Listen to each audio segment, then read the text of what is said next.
Recording. There we are. That's all recording. We're recording in both locations. Woohoo! And hopefully this time I can actually start the you episode sure about properly. No, really not sure. Hello everybody. Welcome to Critically Average Adventures and welcome to the Fragments. This is a D&D campaign I'm playing with my friends and these are my friends. Yay! You did it! First time. When last we saw our heroes. Pub was the name of the game. After delivering the bones of a deformed child to the local chapel, and also defeating a rather disgusting... Oh yeah, they gave me a lemon wedge as a side. The lemon wedge. Yeah. Oh, you got like 90% of a lemon as a side. Oh no, you started her off again. She's going to be ready for You had the whole... You actually ended up with a whole lemon. Yeah, but still a lemon wedge. Come on. Yeah, Killian was not impressed with the cuisine served at the inn that you are Screw frequenting. Killian, I wouldn't be pleased with that. Well, And I eat lemons. you know what? This is kind of like that is quite exotic. A lemon for this distance that a lemon will have to travel upon. You're just off the Antarctic. Yeah, you're Yeah. just above that. Imagine the trouble that lemon has gone through to reach this location. That lemon is probably more travelled than you'll ever be. Don't care. That is that is the Michael Palin of lemons. I don't care. I don't want to. There's definitely a druid sitting out back, druid crafting stuff and charging an exorbitant rate. That's it. Yeah, just exotic literally. fruit Yeah, from just, all over the world. that's it. Yeah, imported from here and like got a little stamp with like a little, all the way from I don't know where else on the continent in the hot continent. Yeah, it's the opposite to where we are now. That's for certain. Yeah. Yeah, Pub, you have some. There was some cakerade to sort of quell Killian's wrath at the poor. Well, I quite thought exotic dinner service that was occurring, yeah, you were kind of calmed by the delivery of cake. What would you like to do, my dear party? So, had we had a chat with Carlos and his friends? Because he was talking. I think he was talking about Solf being an adequate sort of caretaker. Yeah, that's what was talking. You were talking to him about Solf, and I can't remember quite that conversation, the full extent of it. But basically, we were sort of saying, well, we need to go and find the king. Yeah. We're not sure he's actually in the royal chambers in Northern. I remember that bit. Weird room. Do you want to sort of basically put in a fake prince with Jim? And do that? And he sort of said he trusted Dolph to back the prince, but he was an adequate caretaker. Yeah. Would you like to?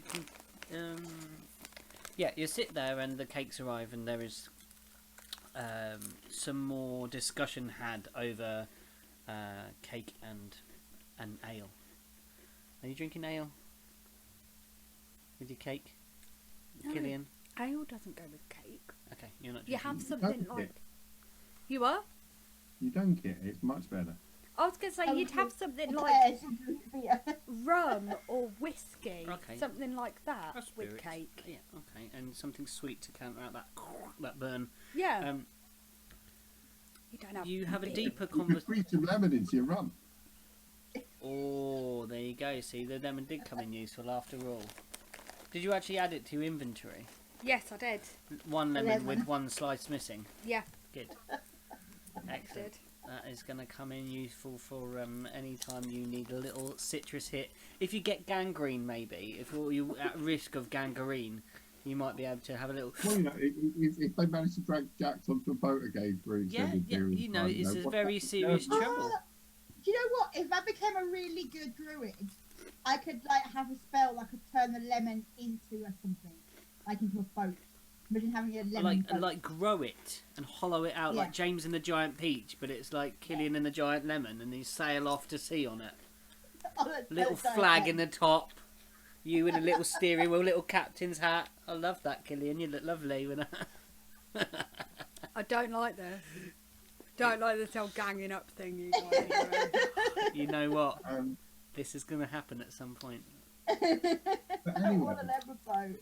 so It's going to be a good enough druid, and then we'll have a lemon boat. more importantly, can Carlos give us any people that are worth talking to in Mordenthal that are like effectively on our side or on the king's side rather than the prince's side? As you're talking to Carlos, he kind of starts maybe the time that you spent adventuring down and your martial prowess and your bear in mind, I still look battered to buggery because of that fight with the thing. I mean, I'm on like half health and covered in whatever goo that undead giant flesh monster had. Yeah, I mean, you're all stinking pretty much. There's this pretty grim amount of congealed... You can literally see it, like, you know, in cartoons where you can see the smell going like that. Yeah. And like flies dotted around. That's us. There is. That's you two. I didn't touch it. I just threw things at it. Yeah, so you did, and so did Charlie. Charlie stayed... Oh, no, Charlie did touch it once. But I think he only kind of went... Ugh. I tried to rip it apart. Yeah. That's why you're mostly covered in goo. Yeah. Imagine, you know the jelly inside a pork pie? Yeah. You've got quite a bit of that on you, but this isn't from pork. This is from undead sewn together thing. That is now. Well, I did have the sort of the sort of bowl of water and the sort of tea towel wipe at the table. Yeah, that's not going to be sufficient enough to remove this amount of encrustation. Jackson had the equivalent of like a festival wash. Yeah. We had a wet whitewash. That's what we had. I'm not even sure it counts as a wet whitewash. It's like that, but after being at like a foam party where the foam is made from the insides of humans. Yeah. He's not looking happy, and he's drinking tonight. So there is the sharing of ale. And Carleth sort of starts opening up a bit more. You saw through the ploy to get into the castle was the king with Jim, and it was obviously not the plan that they wanted, but something more has come of it now. They've met the party here. Well, if they didn't want it, who did? Whose plan was it? To get into the castle with them. With Jim. Oh no, that was theirs, but it wasn't the outcome that they had wanted. They wanted to see if they could find out more about how to free. This is what Carleth begins to tell you about why they sent Jim in a sort of untoward manner, in a stealthy manner to try and find. They don't want the prince anymore to be the regent. They worry that he is not a strong enough leader and won't arrange the protection of Frohas, and then in turn Moldensal, and in turn Southgate, for the benefit of the people and the benefit of security and safety against the evils that lurk beyond here.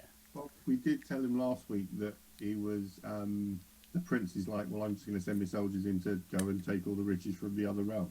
And he didn't seem very happy with that at all. Indeed, this is not the kind of person that they want to lead them or the people of the area. He's probably dead.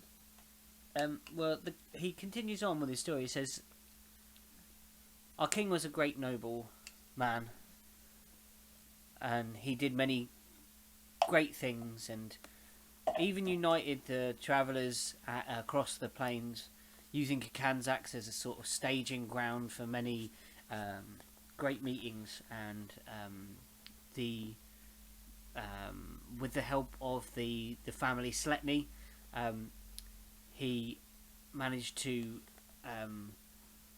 Family Sletny. Sletny, Sletney, Sletny, managed to help bring civilized trade and unite some of the warring factions of Inuits that lived.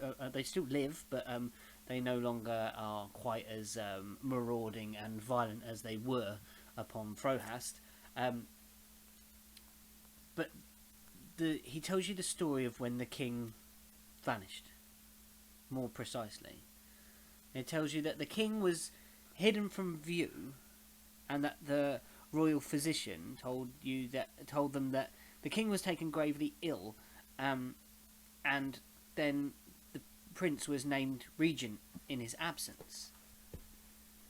And the main royal guard, were moved with the prince to rule from here.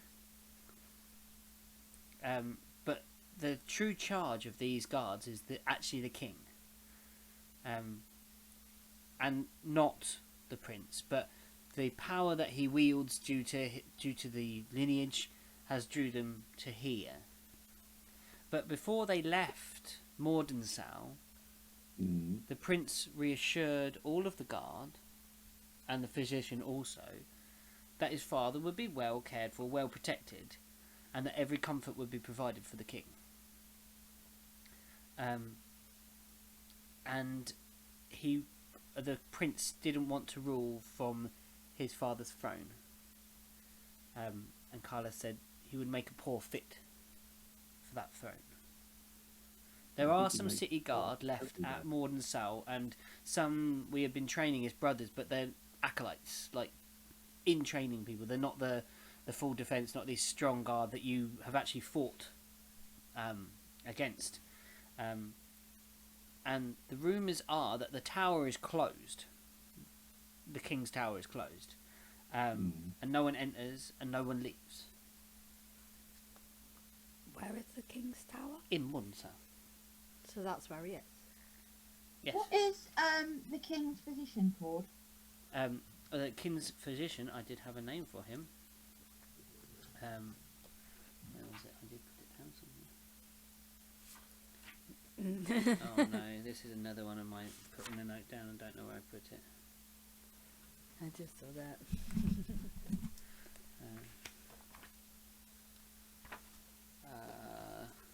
Okay, we're just going to have to do one of the... Jeremy. Is it bad that before you've even told us anything about him, his note is King's physician, probably in coots with Prince? He ain't even said shit yet. It's like probably in coots. We're going to call him Ilin Marcel. Ilan?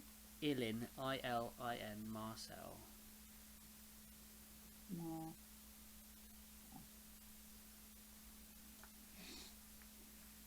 Probably in coots with the Prince. This one did the goblin. I was like, spelled it wrong. It's goblin. Did the king's physician stay in Monsal, or did he go with the prince? He says, yes, we believe he's in the tower. Who looks after the prince's health? Because he doesn't look like a healthy individual. Thalf is charged with looking after every aspect of the prince. But he doesn't eat.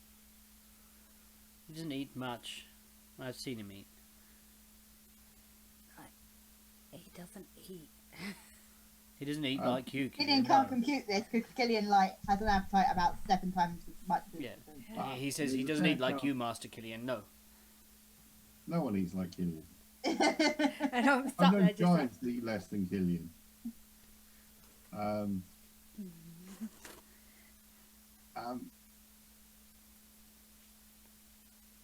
I have lost my train of thought because we were talking about food.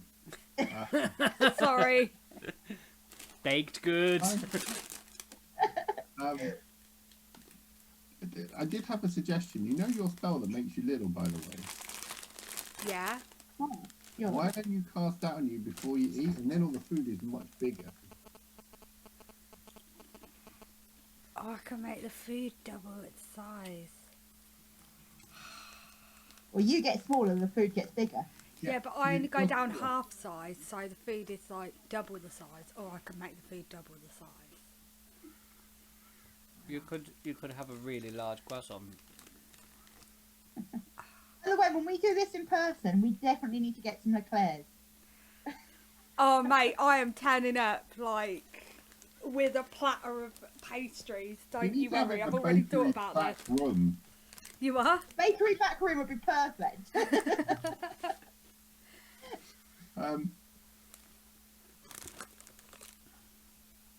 Yeah. So, like, if the prince... Anyway. I remember where my train of thought was going.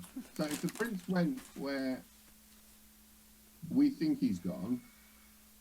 So, the thing that did this to us, and I'm going to point around to us, in our current state... Yeah, I did notice that. Came out of the same way that we're pretty sure the prince went in. And he's surely done for, isn't he? Well, that's what I'm thinking. It's either that or he's going to be making deals with stuff like that, or he's going to come back very different. You know, undead prince, that sort of thing. Would you guys even notice? He does. He's a want for power. He's a tortured one, that boy. I just tap the table and go, my money says he sells his soul. One of the other guards says, I'll take that bet. Alright, cool. Sorry, out of character, Matt's just laughing that the one that's talking about selling the soul is the warlock.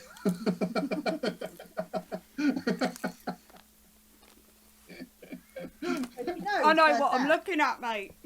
Yeah. You haven't met your I've just patron, realised, have you? no matter how I sit, I'm off screen. We have too many cushions. Far too many cushions. Yeah. And that's the fact you're a warlock and your t-shirt says witching tonight. It says witching hour. Witching hour! It's a very good song. But yeah, so we need to leave soon to sort of head off. Yes. Have we decided whether Jim's going to go in place or not? I don't think so. No. Although you guys are staying here, so if you think it's necessary to start making a cock up of it, just bring him in. I mean, can he make himself look like anything? Can he look like the prince who's been beat up or stabbed or whatever, and you need to recover and he's been ill? We could rough him up, but I'm not sure Jim would like that. Well, yeah, but he can change shape, so can he not just look like a beaten up prince? Jim? And you see this, what you thought was a barmaid serving the drinks. The face changes to Jim's face, that big blue face. But the rest of it stays the same. And he says, yeah? He's like, can you change to a beaten up version? He's like, I'm pretty good with makeup. That'll do. Well, you know, if he comes back indisposed, then you've got time for him to sort of sit and read people's minds at pleasure and get a better idea of what he needs to do to be the prince. Yeah. Jim says, I can read like the top thoughts, the stuff that's on their mind. Like when you were thinking about that telescope, I was looking for one of you that would be thinking on how to use this telescope, who knew how to use it, but none of you knew how to use it. That's how you found me. The other things you were talking about were right at the front of your heads. Those thoughts were right there, but your deep memories, I wouldn't have a clue. I think that's a good plan then. See how Falf gets on, and if Falf looks like he's struggling, or you think it would be better for the prince to come back in some way or another, then bring Jim back in as the prince, but Prince beat up, and then obviously then he can infiltrate the actual castle, but in a sort of more stealth way, because he can be just stay in his quarters or stay in his wing, and so he can find out more information from the people that are directly contacted to the prince, rather than actually him going about his big worldly duties. But it's sounding like what the prince sounded like anyway. He probably didn't leave the castle that much anyway. He left that sort of thing to Felf to sort out. He says,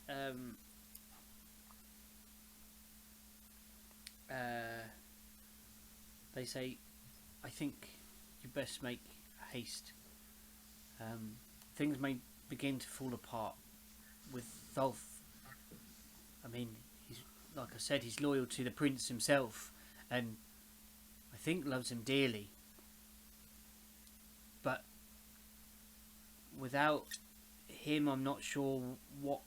Without guidance, without his main missive, like his main task, which is to watch for the prince, I think he'll just worry himself away in a way. Does that make sense? Yeah, that makes sense. Well, we'll make haste then to Mornsdale. Is there anything else you can tell us about the tower, apart from the fact that nobody normally goes in or out? Sorry, say again. Can you give us any more information about the tower, apart from the fact that nobody normally goes in or out and the guards are sort of guards in training? That's all we have now. It used to be a glorious place.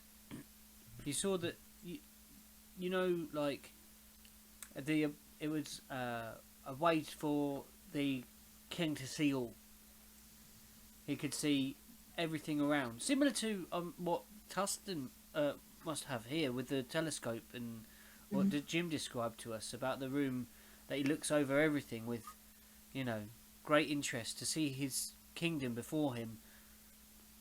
We were welcome to his parlours above, and the balconies looked, the top floor, the balcony looked all round, out to the sea, across the ice bridge, all the way to here, and then great down to the great plains of Frohast, and then deeper, further beyond the fall. Do you have a map? A map of? Mornsdale. Mornsdale. Where the king's Or tower the tower. You won't miss the King's Tower, my friend. Well, do you have a map of Mornsdale so we can actually get there? To Mordensow, you just cross the bridge, my friend. You can't really walk off of it. You say that, it's us. I suppose you could slide.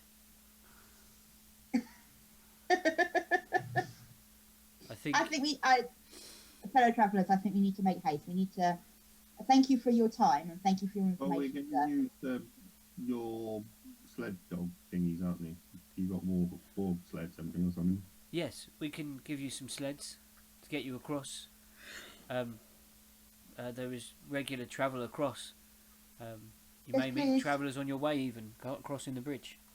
Yeah. And we were gonna go back to where we were staying, have a kip, get ourselves ready, and go. Yeah.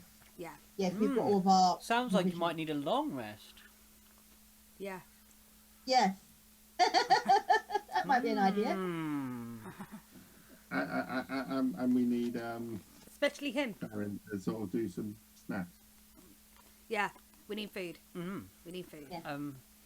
So if you can provide the sleds for us, if you can bring those to the castle so they're ready for us, and then we'll return to have a rest at the castle, and then. Is there not an outside gate, and we'll just pick them up there? Yeah, we'll leave at first light if you can have them ready for us. That'd be great. Do you think when we get there, it's worth talking to these Sletney people? What, Mornsdale? Yeah. The Sletneys are have many servants in many places. There is certainly someone at Mordensow that might be able to send a message to you. However, they are mainly based in Kakanzax itself, where they work out from. But I believe they've had a rather disturbing incident happen with one of their number. oh, like What what? was that? I believe that one of the Lord's Letneys has been found dead. Or is this like another mini mission?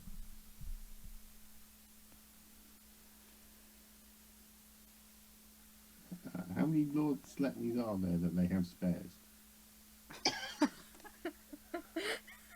That is such a jacked way to put it. Such a jacked way to put it, like they have spares. It's just the Lady Sletney, as far as I'm aware now, that must rule their house. Okay. They have spares. They haven't got any spares. That's the only one. There's only the lady now. Jax does not understand these social niceties and sort of hierarchies and stuff. I know. Like, If I as can Jack hit you says and take that, it- Killian's like having a drink and just sprays the drink everywhere. He's like, just kind of like, dude, can't say shit. Yeah, Sariel sort of rubs her forehead and rolls her eyes and then thanks the gentleman and asks, is there anything, any other information you could tell us before we return to the castle to have a rest? He says, no, but take this. And hands to you, Lady Sariel, a scroll. A scroll. Scroll, say. Why open it? I'm opening the scroll, by the way. He says, don't use it now. Okay. This is a scroll of sending.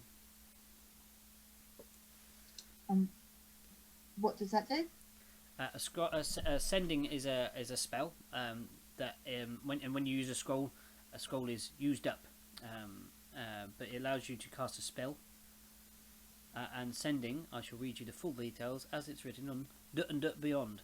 You send a short message of 25 words or less to a creature with which you are familiar. The creature hears the message in its mind, recognises you as the sender if it knows you, and can answer in a like manner immediately. The spell enables creatures with intelligence scores of at least 1 to understand the meaning of your message.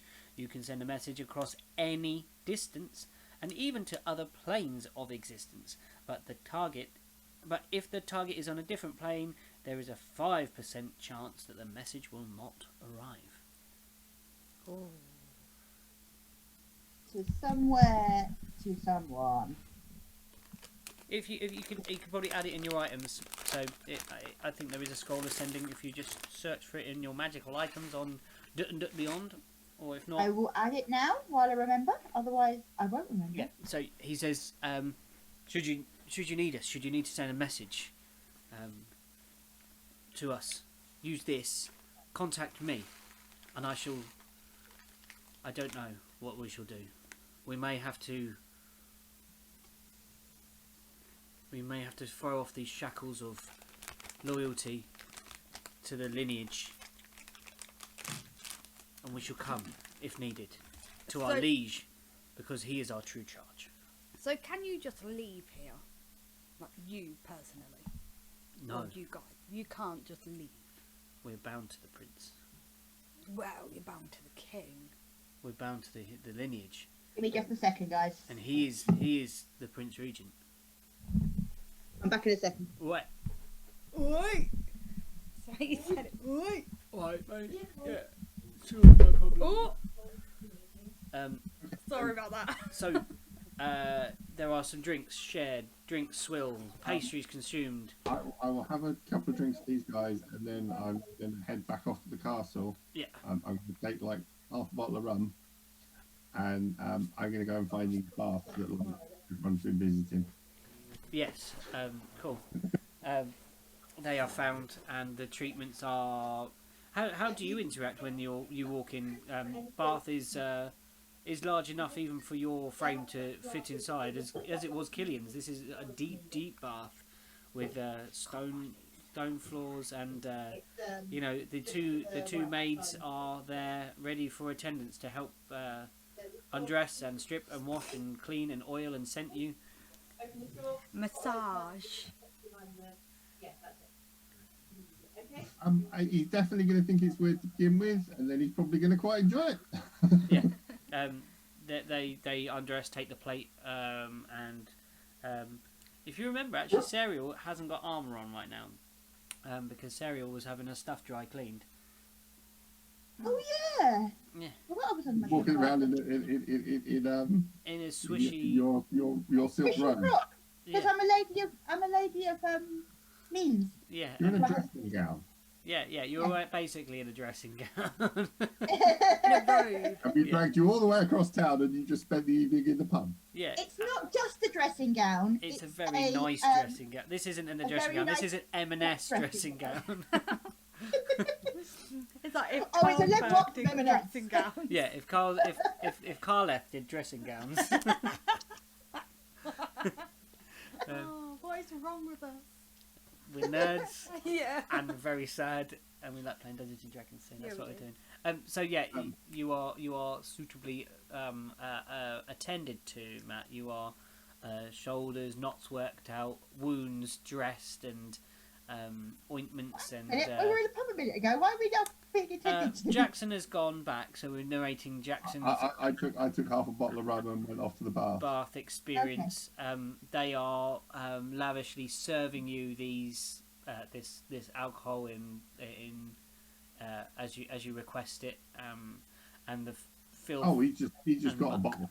Yeah, but I mean they're holding it when you're soaped, and then passing it back to you. There is no sort of ceremony. They kind of understand the idea of swigging a bottle. You know that they are quite lively when they're not within here. As I believe you danced with them at the festival of Melora. No, Charlie danced with them.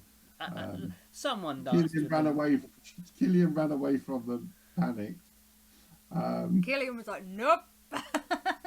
Not that girl. And left Charlie dancing. Charlie Yeah. loved And it. Jax was on stage. So I missed out on all the fun. You Yeah. did. you had your date. Yeah, my date that wasn't a date. Yeah. Yeah. So yes, the rest of you proceed back to the towers. I'm guessing at this point, and I Charlie load up. meets you on the way. I load up the platter with anything that's left on the table, Yes. which Yes. I'm assuming isn't much.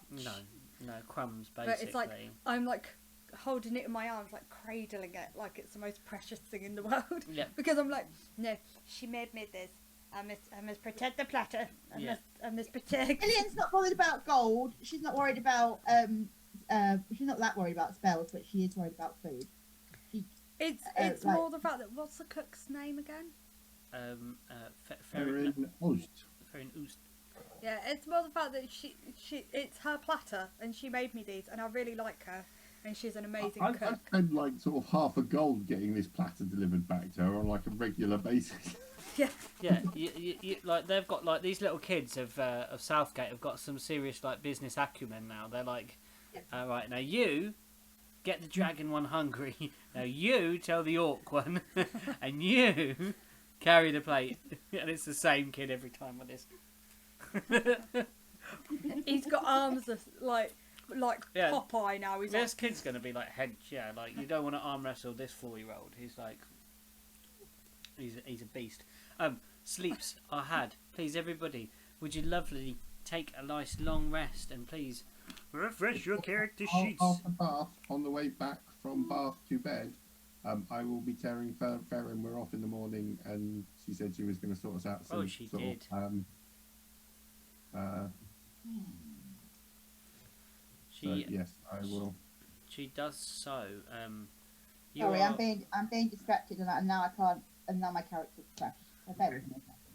That's all right. You can just have no character for a little bit. oh, did we get our XP last week? You did. You were supposed to put it on. I did. I was just making sure.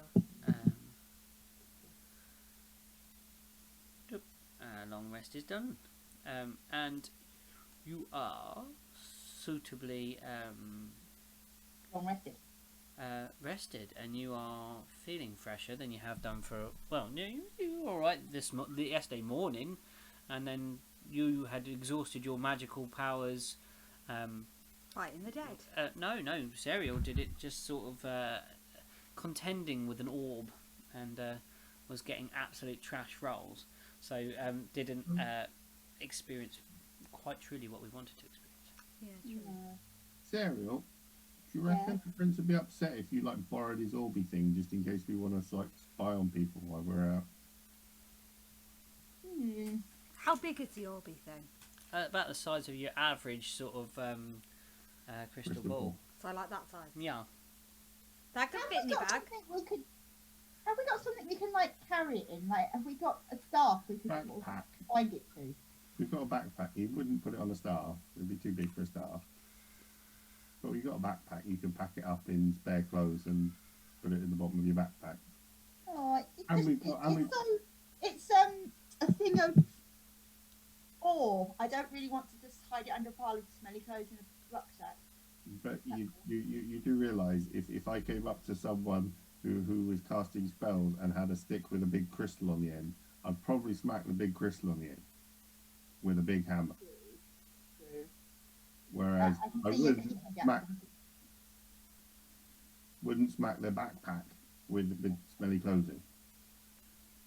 Okay, we'll put it in a backpack. Yeah, I'll take it with me. Okay. But would Felf notice it was gone though? Falf doesn't It's like frequent going. that chamber that you've seen. You go into the chamber with all the runes upon the floor. Can you make an Arcana check as you walk in? Again, you've seen these runes a fair few times now.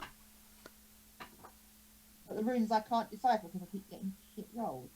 Those are the ones, yes. I think he wants us to know what these rooms are. No, not really. I got Oh, what? 21. 21, yes. Maybe it's the familiarity with the room. Maybe it's Finally, after I've had a really maybe long you've rest, had that's a rest long enough and refreshing enough, and maybe it's the little bit of booze left in your system. But the runes kind of fall into place, and you don't just realise that they're runes of warding, but they're runes of you feel now that from the runes is almost like, imagine like a charge that is kind of coming from them, that is holding this thing together, maybe is the best way to describe it. Like the shell of an egg that wants to explode out, and these are doing that. They're cupping, they're holding. So what you're trying to tell us then, Mr. Is I've forgotten what your actual game is. I am called your DM. DM, yeah, Mr. DM. What you're trying to tell us is we can't take the orb out of the. Oh Rune. no, I'm not telling you that. I'm just telling you what the runes do. Well, if we took the orb out of the room, Yes. then the orbs would no longer be protecting it because they're on the floor. Yes. So the only way of taking the orb out of the room is to recreate those runes around it. But whether we could like write them round on a piece of cloth, for example, and then wrap the cloth round the orb, whether that would be enough or whether they have to be a certain distance away from the orb. You like Is there any talking way about of making this getting that information? portable. You want to make these wards and protections and charges portable. Yes. Right. No, wait, you- No. I think it's brilliant. I think it's a really wonderful idea. We just got to figure out how you would go about such a task. You would need to think of what you would like to contain this thing within. You were talking about a scarf or some sort of material. And then Yeah. you would have to inscribe those runes upon the scarf itself. So what I'd probably say is it's going to be like, you understand them, it would probably be something like either an arcana or a sleight of hand check maybe for the actual calligraphy of this item, inscribing this Ignore Would that I- on D&D Beyond. I didn't mean to click that. Okay. So would I need to roll both? Would I need to roll a sleight of hand and an arcana, or one or the other? Probably both. Yeah, I'm thinking you need to do both. So you need to understand it, and then you need to be able to write it out. Okay, so I'll do the arcana first. Hold on, go Jax. So this is like sort of complicated. I was just thinking you pick up a ball and take it away. Can you take the ball away without the Rooney things? It just won't work.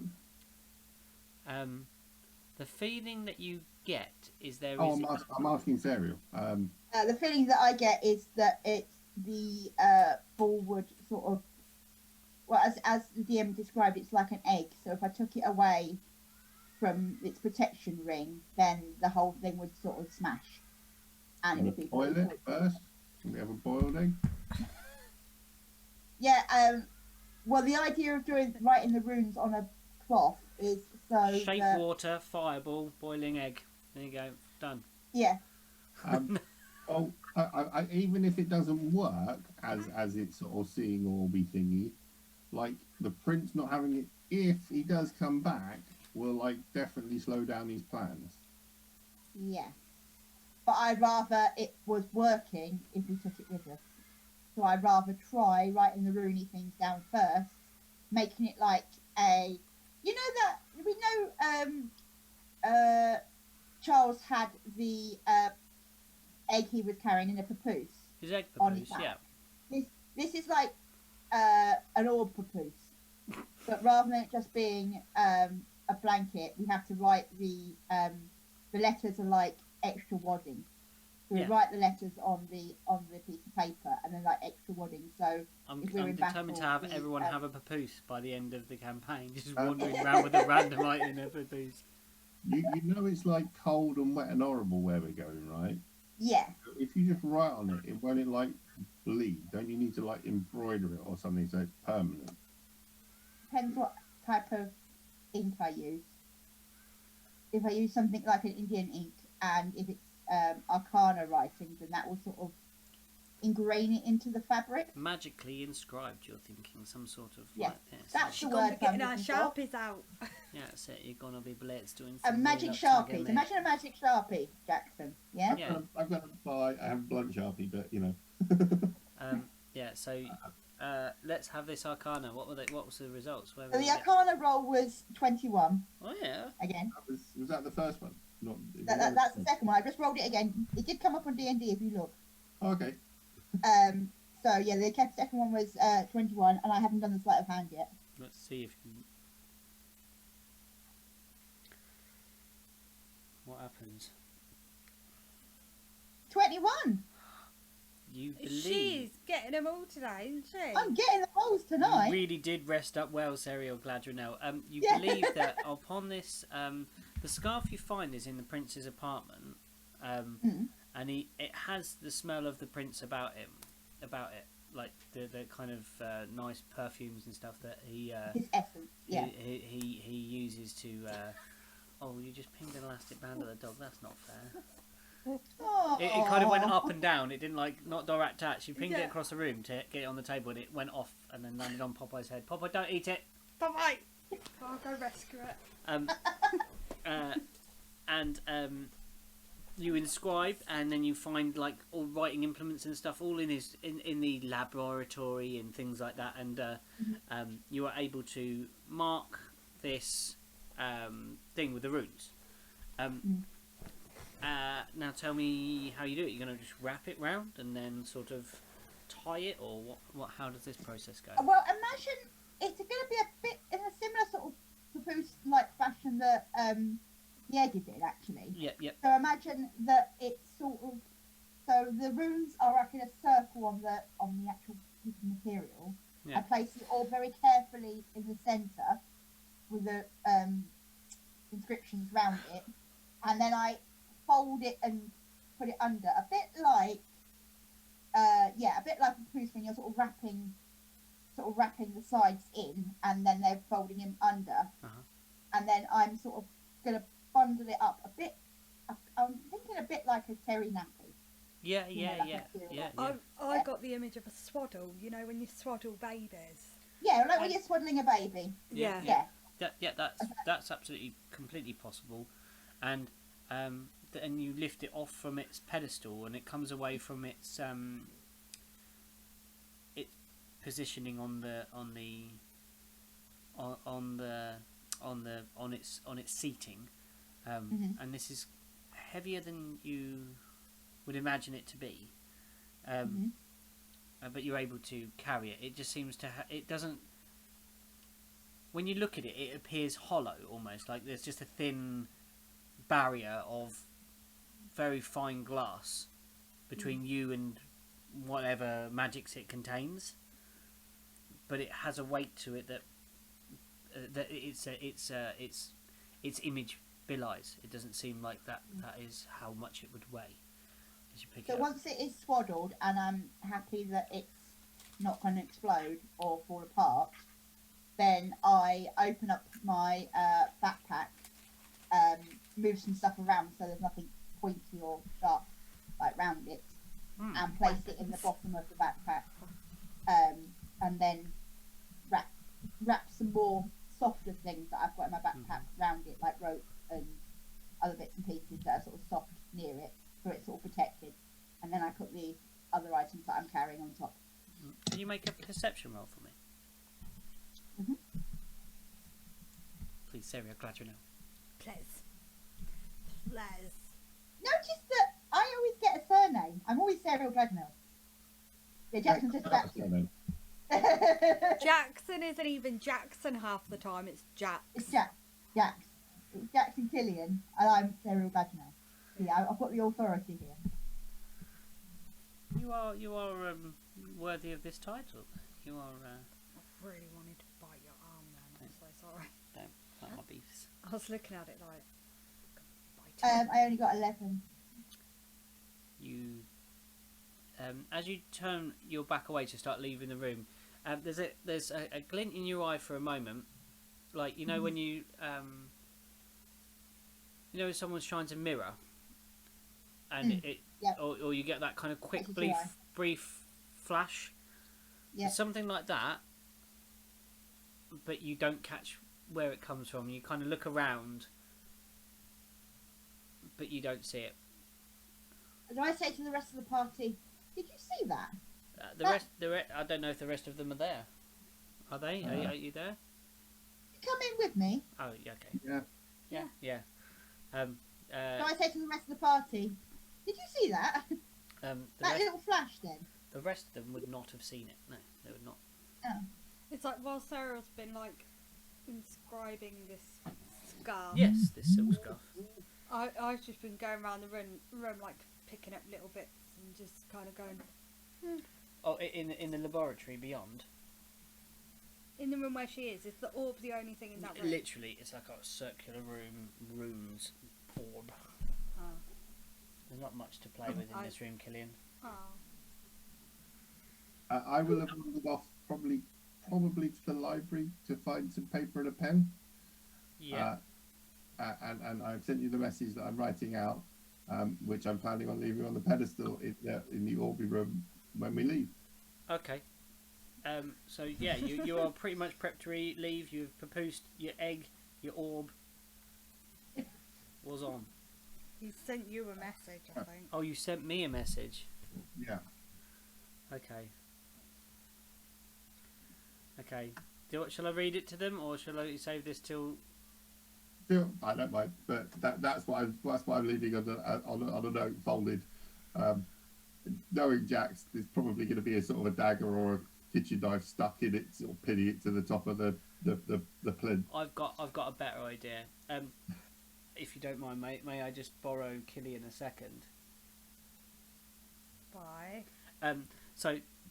There is Jax produces a note from inside of a pocket, a pouch, and lays it in the vacated space where the orb was, and looks around for something to sort of weigh it down, as the paper is too large for the pedestal.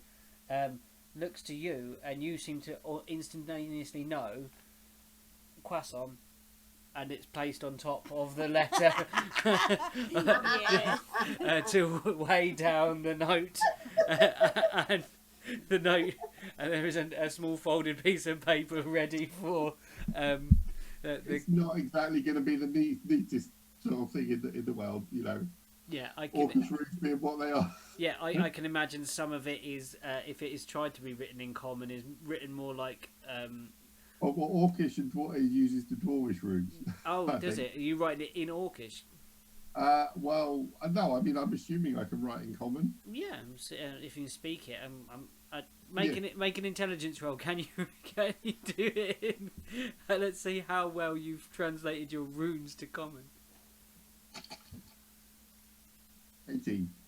Yeah, you can. Yeah, lovely. It's actually. It's very sort of heavy-handed, sort of. You know, like a child with a crayon, and they're like holding it in their fists like that. That's how I imagine Jackson's writing. I kind of see him with like sort of the quill nib that sort of, you know, he presses too hard with it and it'll like sort of tear through the paper. Because you're normally in the more sort of mode of being a blacksmith. You know, being like using heavy-handed things to beat runes into pieces of armor and chisel it into this. Into like a solid surface, whereas this quite delicate manner of applying ink to paper is quite alien to Jax. You are ready to go, guys. Well, we haven't stopped by Fairyn and picked up our to go snacks.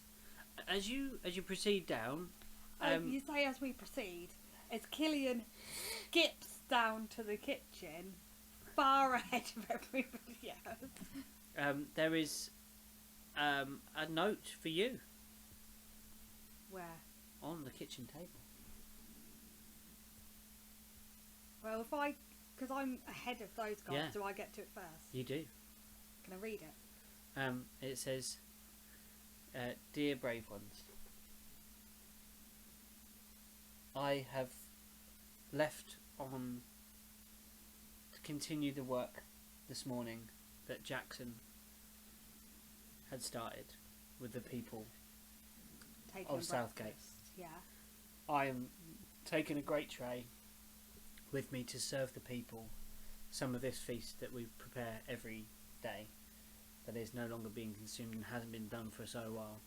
Your strong actions and kind words and great hearts have shown us, and many of us I think, the way to behave and how to lead by an example and manage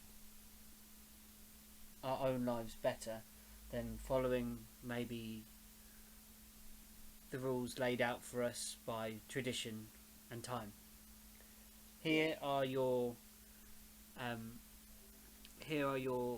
meals, and you see like several brown sort of wrapped packages in like paper, like with great ties around them. They're about they're like a good ration pack. They're kind of sealed.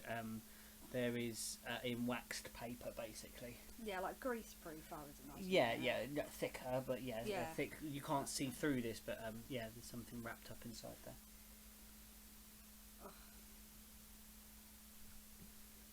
And she said, and there is a P.S. P.S. Killian, check the oven. Killian's like, kind of like, you know when Popeye goes all skitty and he's like, yeah, I can imagine your dragonborn claws on the stone of the castle. That's like, you open it up and this sweet smell comes out of freshly baked goods ready for you to put in a little sack. I was half expecting like she's made me a croissant like this size that I have to carry around. Like, a croissant that you can wear is like what are they called? Like like the travel neck pillows. No, I was thinking I was thinking more like a mink scarf that someone might wear, but like you would wear. But it's like a massive headdress. It comes up like this. I'm like, but like Flash Gordon. What's that? The princess from Flash Gordon. That weird like thing. Yeah. Like that, parading around with my giant croissant. Like, Cool. I'm what, bruv? Okay. Shall we But take you a could quick just see break? Killian doing that, and then just every so often just going, "Bonk." Yeah. Gradually, his headdress shrinks till like you're holding just like a crumb on your shoulder, like for sentimental value. It's like, come at me. Right. Have a quick break, everybody. Get some tea. Yeah. Whatever. You gotta keep You're the going egg. to get like an extra blanket. Oh for yeah, that. the egg. How's Charlie gonna keep the You've egg got some warm? boiling water. Boil the egg. Is there been any movement from the egg? Fragment. Welcome back to the fragments, everybody. Yeah. Time to question about eggs, apparently. So there are the sort of setup to get across is a open sled pulled by 4 dogs. Mm-hmm. Driven 2 sort of driver seats, and then on the back seats that face each other, and some area in the middle for stowage of things while they're not on your backpacks, etc., like that, to travel across. There is also seemingly kind of as part of this setup underneath the benches there seems to be like a tarpauling and poles that are able to sort of there looks like there's places where they slot in and create some sort of canvas roof for this vehicular transport, maybe to give you some sort of protection from the elements if you should have to. And we sort of turn it into a tent as well if we need to. Like have it as an overnight. And we've got 2 You've tents. got tents. You already have tents. You've got But yes, lots we of could tents. probably use that for a shelter because you probably want to put the dogs in a shelter. Yeah, this would be for Or they come in the tents as well to keep you warm, and you keep them warm. So you for don't freeze. the crossing. Yeah. So you are armoured. Do our dogs have names? You can name the dogs. I'll let you guys name the dogs. Each pick a name for the dog. Oh. See what it's like. What's his name? What's their name? I don't fucking know. Orba, as in orb transporter. Orba. Sounds slightly Nordic, doesn't it? Orba. Yeah. Okay. What's the dog's name? It's called Orba. Draco. Orba Draco. Orba and Draco. Right, Jackson, you need one. And Charles needs to come up with one as well.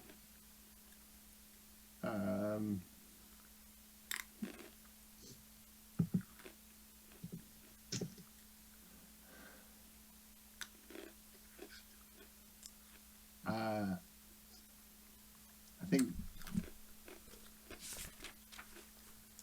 Orba, Draco. sort of Jax's will end up being something like sort of sword or blade in Orcish. Okay. Okay, what's blade in Orcish then? We've got an Orc dictionary. So we see if there is actually a translation. Mhm. Let's do a quick Google. You got yours up there, Matt?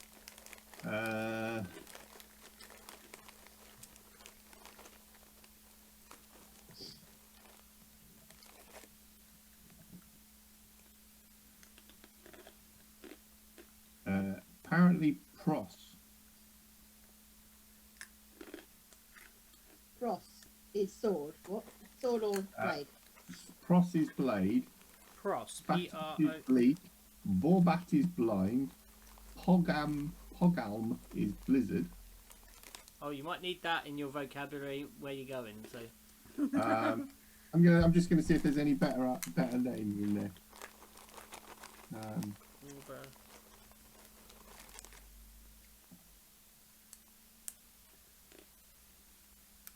Cross kind of works. Oh, I quite like axe actually. Sapat. Sapat. Sapat. Sapat. And yeah, and Charlie says Charlie's one's called Barry. Pat and Barry. Of course it's called Barry. Orba, Draco, Sapat and Barry. Barry. Barry. Yeah. It's not even the fancy way of spelling Barry either, is it? It's just a normal Y. Yeah. Not two R's. Good old, like, Barry. Just Barry. Barry the dog. Barry the husky. You proceed out of the gates of Southgate. Charles, we didn't get an answer about the egg. We were asking you about the egg. How is the egg? Who's driving is the question I need to know. Who's up front? Oh, Jackson's Jax. up the front. Give us a quick animal handling. Which I have Actually, advantage. who's better at animal handling? Shouldn't they be the one driving, surely? Oh, Jax is I good. have- He got I have advantage. Jax is good with the beasts. Good with it. It's also me, so I can't roll for shit. 18. No, yeah, they seem very at home with you driving them. Who's sitting there? Is someone got shotgun? Killing shotgun. I bet Killian. Okay. I'm a lady of leisure. I sit at the back and just be called. So She's been chauffeured. it would be you and dear Charles on the back then, with a few Yeah. packs between you, and Charles. In the night, it seems that Charles has, or there has been some sort of from the ladies that have assisted at the castle. Their seamstressing is quite also exquisite in a way. They have extended Charles's cold weather gear so that it has the bit that goes around Charles encompasses wing kind of. There is like a drop in the back that the wings can kind of tuck inside, but also be extended from behind. But there is also a built into the jacket, like a little window that is on like a little button, so you can come in and check on Eggy if he needs to as he travels. So lovely and warm, little Eggy. He says to Serial, "As yet, there has been very little movement. I think it's pensive." Okay. Expensive? Out of interest, is it a nature to see how long, like, sort of, owlbear eggs last before they hatch? Yeah, let's have a go, and I'm going to find out. Probably no idea. Got 11.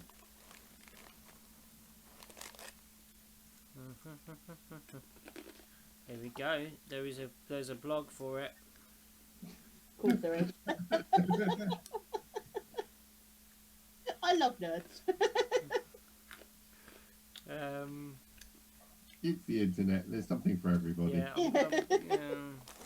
D&D's huge. There's just so much, like, little pockets of information. And of course, just instead of an owlbear egg is in there somewhere as a blog. It's saying a few weeks is the kind of is the idea, like for How long does Charles have the egg now? God, how long has it been? not long. 3 days. Yeah, not long in that. In our lives, quite some time. In D&D time, not long. Not long. But also, you We're don't know talking when. days, aren't we? You also don't know when egg was laid. So Yeah. this creates a level of randomness. I should probably roll for it. Shall we see how many weeks ago it was laid? Yeah. But I'm not gonna. Ostrich eggs are fertile, so 35 to 45 days, and an owlbear is going to be bigger than that. So I'd probably assume a month or at least a couple Yeah. of months. Okay. Yeah, I got a number. So yeah, I know how long ago the egg was. Do you know when owlbear egg is it? As the DM, I know the due date. I was going to say, I didn't even see, so... Yeah. Right. Yeah. So you're Jack's driving. The dogs are most at home. this seems very natural for them. They have they kind of seem very familiar with this this passage. Charles says about the pensive egg. What did you say about that? I heard you say something, but then it got lost a bit with a zoom filter, Serial. What's a pensive egg? How did? Just You were because. asking about the egg and Yeah. if it had any movement and stuff. Yeah, how is And he it said- and he pensive? thought it was pensive, and I said, "Do Albert eggs get pensive? Surely it." I try and say it in the kindest possible way to Charles. Maybe the owlbear is no longer with us. He says, no, there is movement, but you know, maybe I'm just projecting. Parents can do that sometimes. Okay. And I I'd pat him on the shoulder and I'd say, Charles, I think you'd make a great dad. Thank you, And then, Lady Sarah. I appreciate that. keep Eggy nice and warm, yeah? Don't want the cold weather to get to him or her. I will. And he does up the little papoose pocket. You are out through the towers. The guards are stoic, but it seems that they have it set that Carleth can be on the outgoing gate, and there are knowing nods between each of you as you leave on your quest to Morden South. Finally. Now, the scope of this bridge, you've seen it before, as it stretches between the two continents, and you saw its great height rise up, and there were tiny little stick figures upon it that were screaming at the attack upon it with a giant water elemental. But now you are on it. This thing is majestic and wonderful in its sheer mass and size, and the way it nearly feels like that you are.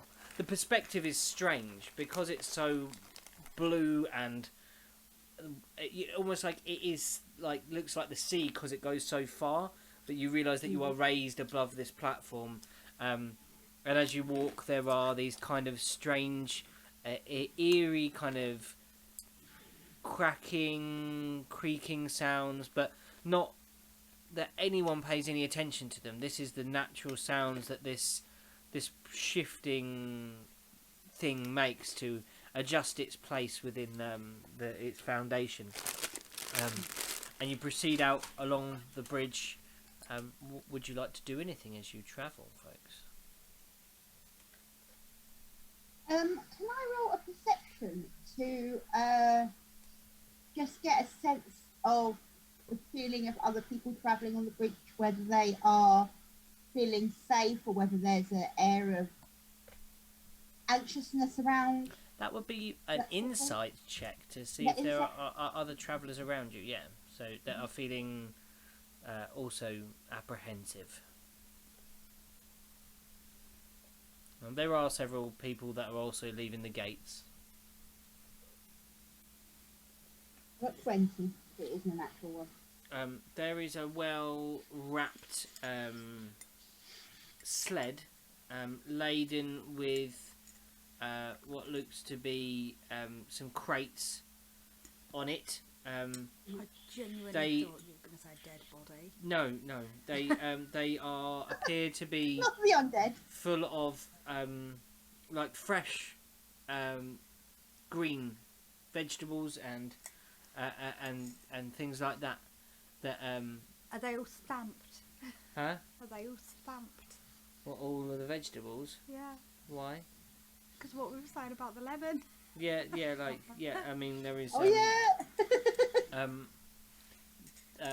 There are like brands and seals upon the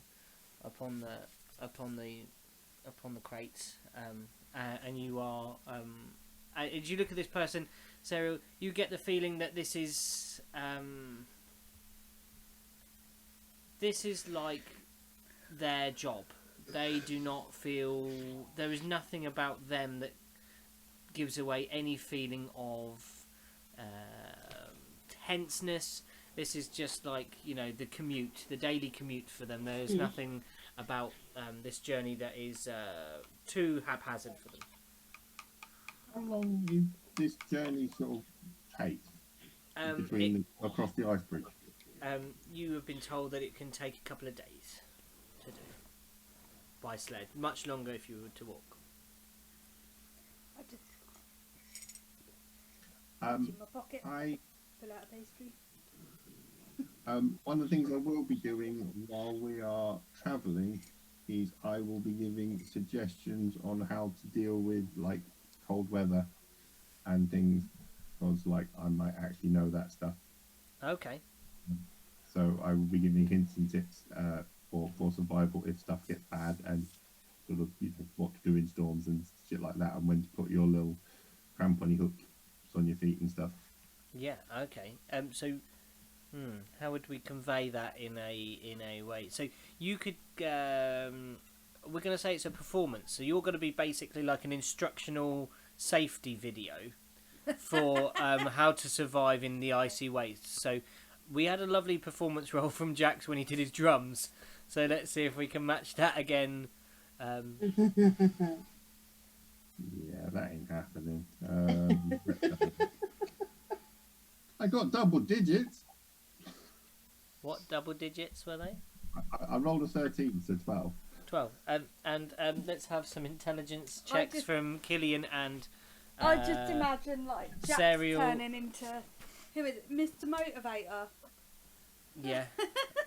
Yeah. When What? he said Oh, that, I don't want to imagine Jax in spandex though. That is not But that's what. not an image. That is well, it is an image, but it's not one that I really wish Well, it's to. an image that wasn't in my head, but it is now. Yeah, it's not one I wish to digest or process or fathom in whatever I'm logistics. 21 again. I'm the 21 queen tonight. Look at that. What is going on, Sarah Gladnell? Where were these roles the other week when you were? Yeah, I know you can't understand mystic crystal orbs, but apparently poorly narrated snow videos Yeah. or snow I'm on it. instructionals. Yeah. All I can say is Sorry, I I can haven't tell. slept very well for a few First. days, and that's why my rolls were so I terrible. was on bleeding You're on your skills. for Yeah. some reason. Street up. Street Straight up. Street up. Is she getting 21 again? Yeah. She did. She got a big old fat. Cheat. 21. No, it's because it's on I the showed. I showed. I know. I showed It's everybody. right there. It's on right there in the I digit know. link. D&D Beyond likes you, doesn't it? Oh, D&D Beyond's No. cursed. I swear it is. 7. Sario, somehow you are able to glean from the Jax. Is there a way you can RP how bad that was for like instructional? like. I mean, it's not. It's you know, look out for this. It's, you know, it's very factual and very sort of. I mean, it's probably not an interesting thing to do. It's a sort of. It's a if this then that, if this then that. You know, when you see this, do this. So I'm listening intently because this isn't my normal surroundings. So I'm listening intently. But Killian's like bored already. So Killian's now daydreaming about eclairs. And No, stuff on. Killian is probably just eating an eclair, I imagine, and has lost interest. Can we shut that window? Because In a it's minute, like Popeye's actually like It's not. his He's ears asleep. are going. Um, Sorry, fireworks just started. Charlie also rolled terribly. Charlie rolled a 6. Yeah. So I imagine, I think Charlie would be, like listening, but he's actually, as he's sat there, he's kind of cradling Eggy, and he's humming a nursery rhyme, Oh. and just so that the vibrations go through the egg into him, and that's why Charlie's distracted, because he's thinking back to when he was a hatchling and singing something that he remembers to his Eggy. I'm going to say, Serial, on your, if you have to make a survival check with with Jax's advice, you're going to have advantage on that first roll. if you need to make a survival check within the realms of Frohas. I was going to say, like, a lot of what Jax has said, surely I'm already used to that. You're pretty good at it, yeah. Like that, because I'm... Yeah, but to be honest, it's probably stuff that you wouldn't have considered because you're resistant to cold. So yeah, I don't even think about it. That's what I'm thinking. Yeah. Like, it doesn't. You're like you're like snow and frost. Blah blah blah blah blah. Yeah. Croissant, croissant, croissant, croissant, croissant, croissant. I can see your pastries. I can see your pastries. That's what's going on in Killian's head. He's like, you know, like you get the monkey that goes round and like with the symbols like that. Yeah. It's Killian going round in his own head, just going. Hum, hum, hum, hum, hum. Yeah, just thinking about cake. Pastries. So as you proceed along, there is, as I mentioned before, traffic that moves both ways across this bridge. Fellow travellers, there are nods of the head and tips of the hat and things like that. As you move across, and lots of different races and different the variety of vehicular transport is quite interesting. So there's single dogs and sleds. There are more advanced sort of ones like your one. There are more regal looking things that are inlaid with beautiful metals and look much more sort of fancy. There are sleek, low down to the ground ones, almost like a bobsled. Yeah, like quite streamlined. Yeah, streamlined ones that on if you want. that you can sort of almost lay down to ride, like with that are pulled like this way, like that way around, kind of like like all those sit back bicycles. Yeah, I thought you meant like what's that film? It's not Portal, is it? Where it's like the bikes and there's yeah, you're talking about and you sit on it and you Tron. Tron, that's it. You really low to the. Oh yeah, that's what I was thinking. There really. can be. I like that. I like the idea of a Tron style one that's like pulled by a dog or something like that. Yeah, like in the front. Yeah, that's there. what, when you said that. That's what I instantly thought of. Okay, cool. Portal's the game, isn't it? Yeah, where you jump through portals. Hence it's Tron's called Portal. I could just look like black with lights. Yeah. There's also one that particularly catches your eye as you near the end of your first day of travel. That seems to be a couple of stations in front. You know, like when you're in traffic. There is a rather elaborate one that is a almost like half horseshoe you can see from the back of it, and it's all plated in wood, lacquered with bright red paint with intricate flower designs all over it, and its domed roof has a small funnel on the front, and out of the top of this funnel comes steam and smoke.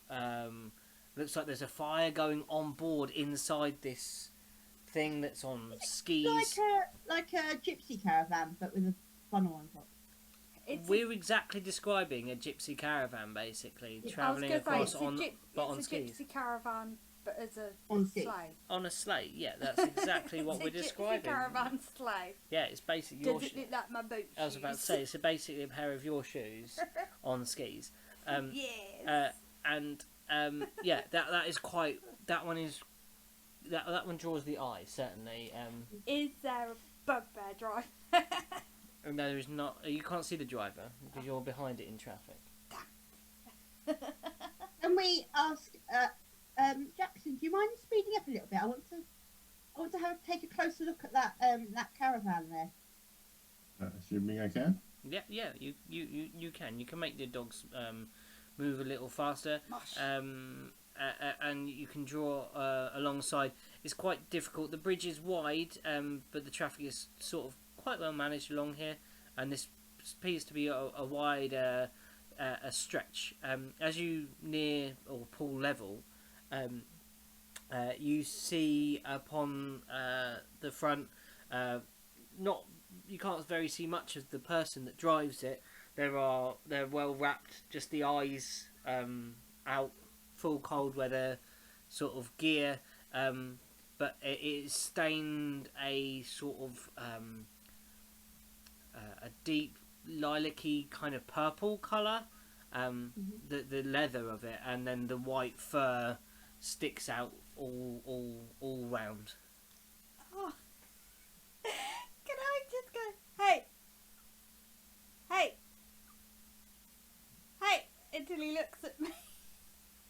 They notice. They say, "Well met, Dragonborn." I'm like, nice ride. Why, thank you, Dragonborn. I made it myself, all the work in my hand. Like it. I'm glad What's you your name, do. please, sir? I fear you have me mistaken. I don't go by sir. I am Madam, sorry. They call me Lady Umbra. Ah, that's Lady Umbra. Lady Umbra. You haven't met Lady Umbra. Oh, I'm thinking of Lady Kansak. I'm thinking Lady Kansak. Lady Maybe Sletney, maybe you're thinking of. Yeah, that's the one. Or Umbra Fullstang? Umbra Fullstank. Who was Umbra Fullstank? That was the satyr That that was we your rescued from satyr. the spiders. And then we left him running around in the forest being chased by a drider. Oh, Oh, yeah. oh. He never got a reply. We sent someone looking for him and our cart. He never got a reply back. No, you didn't. No. Probably should have investigated that. Lots of side quests going on, weren't there? She says, I'm not really a lady. That's just what they call me. Toby. Oh, so we asked her whether she has a husband called what you just said.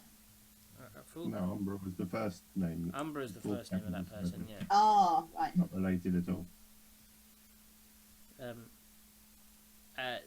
She said, do you actually ask that? So yeah, you asked. She said, no, I'm not a full stank at all. That's not what my names were. How big is she? She's average humanoid size. Medium. Medium, yeah. Is she humanoid? She's humanoid. She has four limbs and a head. So Is she human coloured or is she? you cannot make this out through the mass of fur. Heavy gloves. The eyes look particularly bright. Well, you should be able to see a strip in the face. Yeah, make a perception check. I don't know care that much, so go for it. You were the one looking. Yeah, it's Zerial. You can make a perception check to see if you can see the tone.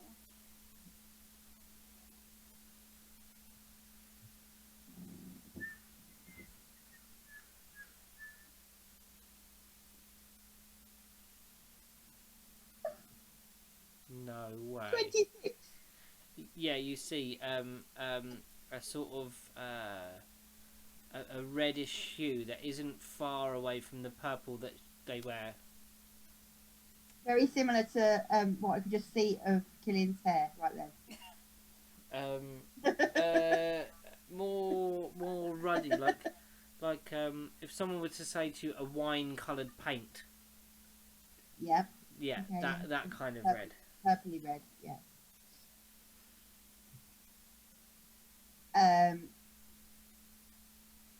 Jackson, as you have superior D&D knowledge to me, so a humanoid shape that was like a ruddy coloured skin. You can make a nature that check. be? Or I can make a How nature you can check. do it. A nature check not so good though, 14. No. Not with this level of funny coloured humanoids. Default would be tiefling guess. Tiefling. Would be my guess. Default. That's the multicolored, multi-skin coloured creatures are normally they had some demon or devil back in their family tree somewhere. What would you like to do now? You've pulled alongside. You're chugging along. Lady Umbra, can I ask where you're travelling, madam? To Mordenthal and then beyond to trade. What's your trade? Trinkets. A tinkerer. I am. Ah. Do you regularly travel this path? Oh yes, and many more. And how do you find the bridge? Is there anything we need to be aware of going forward? We haven't travelled to Mordenthal before. You have. Oh, I have. Okay. The rest of us haven't. Well, the winds can get up. That is one of the main things that where people are sometimes lost. But it's spring. The weather will not be too harsh. Although there can be freak storms that come out of nowhere and threaten to pull you from your very feet as you near the centre. Each coast gives somewhat of a shelter for travellers on the bridge, but once inside the walls of Mordenthal, you will be safe and sound. How long does it take to get to Mordenthal, please? Normally 2 days, depending on the weather, as most things. You can see that was said with a smile, even though you can't really see the smile. I can see her smiling with her eyes. Yeah. You can see the wrinkles. Not quite used to that with masks. Yeah. What else can we ask? What else can we ask her again? So, are we close to the point where we'll be taking a stop here? I mean, I don't understand quite. So, how does the stopping at night go? Does everyone just park up, or does some people carry on, or what? There is the option to travel through the night and travel over, but obviously makes your journey more treacherous, more perilous. There is a larger, more wide area of the bridge where people stop and some trade. There is a few people who will set up shop and you will be able to have food and respite there. We're getting close to that? Oh yes, not but a few hours travel maybe. Well, maybe we'll come by and peruse your tinkerers. Your stall? Yes, you're most welcome aboard the caravan. It's quite cozy inside. Well, it suits me anyway. Can I do a perception check to find out whether she's being genuine or whether she Insight. isn't? Insight. Insight. Is what you mean. Insight again. Yeah, that's cool. No worries. Just getting the right terminology for things. So yeah, you want to know if she's shitting you. What precisely would you like to know? Well, I just want to know whether we'd be safe going into her caravan, or whether if we went to her caravan, she might beat us up and try and steal something. Well, you haven't asked her that. I think I would find it rude as Serial to ask her directly. Mm-hmm. So I would what she's saying is, does she get the vibe that there might be some sort of... Yeah, of course, yeah. Go for it.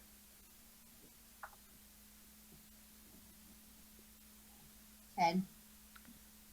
You get not a really good read at all.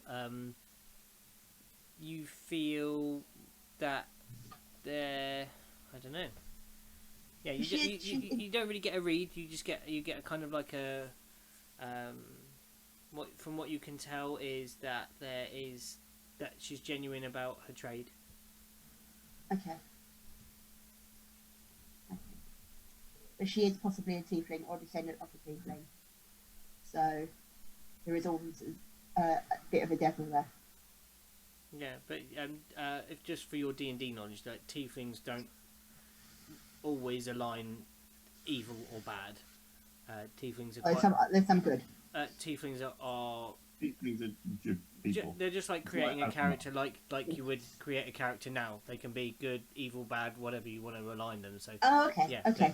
Yeah, tieflings just have sort of something demonic in their bloodline in their previous at some bloodline. point. I mean, this is sort of could be 20 or 30 generations back. Yeah. Right. Okay. It's like Azamar, which like celestial person. albinism, like it's a dormant gene Recessive. type thing. Yeah.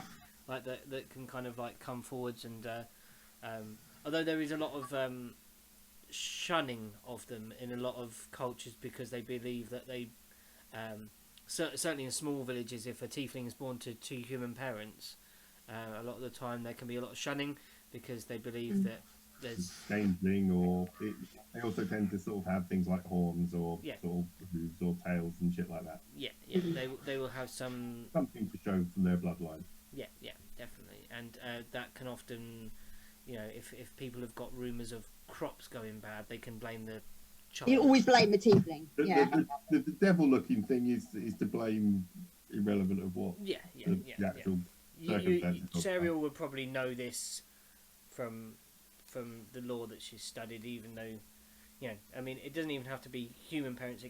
Tiefling can come from any bloodline. Any lineage. Yeah. Yeah, really. Okay. All right. She says you're most welcome to, and she says you I'll slow if you like. Master Orc, you may want to come pull your cart in front. This bit gets a little narrow here. Okay, thanks. She reins back, and you see what's pulling her cart, and it is a large polar bear. Oh, Fluffy. Yay. Fluffy. Yeah, a great big floof of a bear. I mean, it is big. I'm thinking of that massive polar bear that's in Dark Materials. What's this big polar bear called? Auric. Bison. Auric, yeah. I'm thinking of Auric. As a D&D player, Lou, what you should be thinking of is, wild shape. Now you've seen it, you can turn into it. Yay! I can be a polar bear. Am I making a note of that? I don't know what the polar bears are. Do you know what? I've got the bits of paper that tell me. You have. I will look it up. I think polar bear is quite low, unless it's like enraged, rabid polar bear or demonic polar bear. Demonic. CR2. Oh, polar bear's been bitten by a giant wolf spider.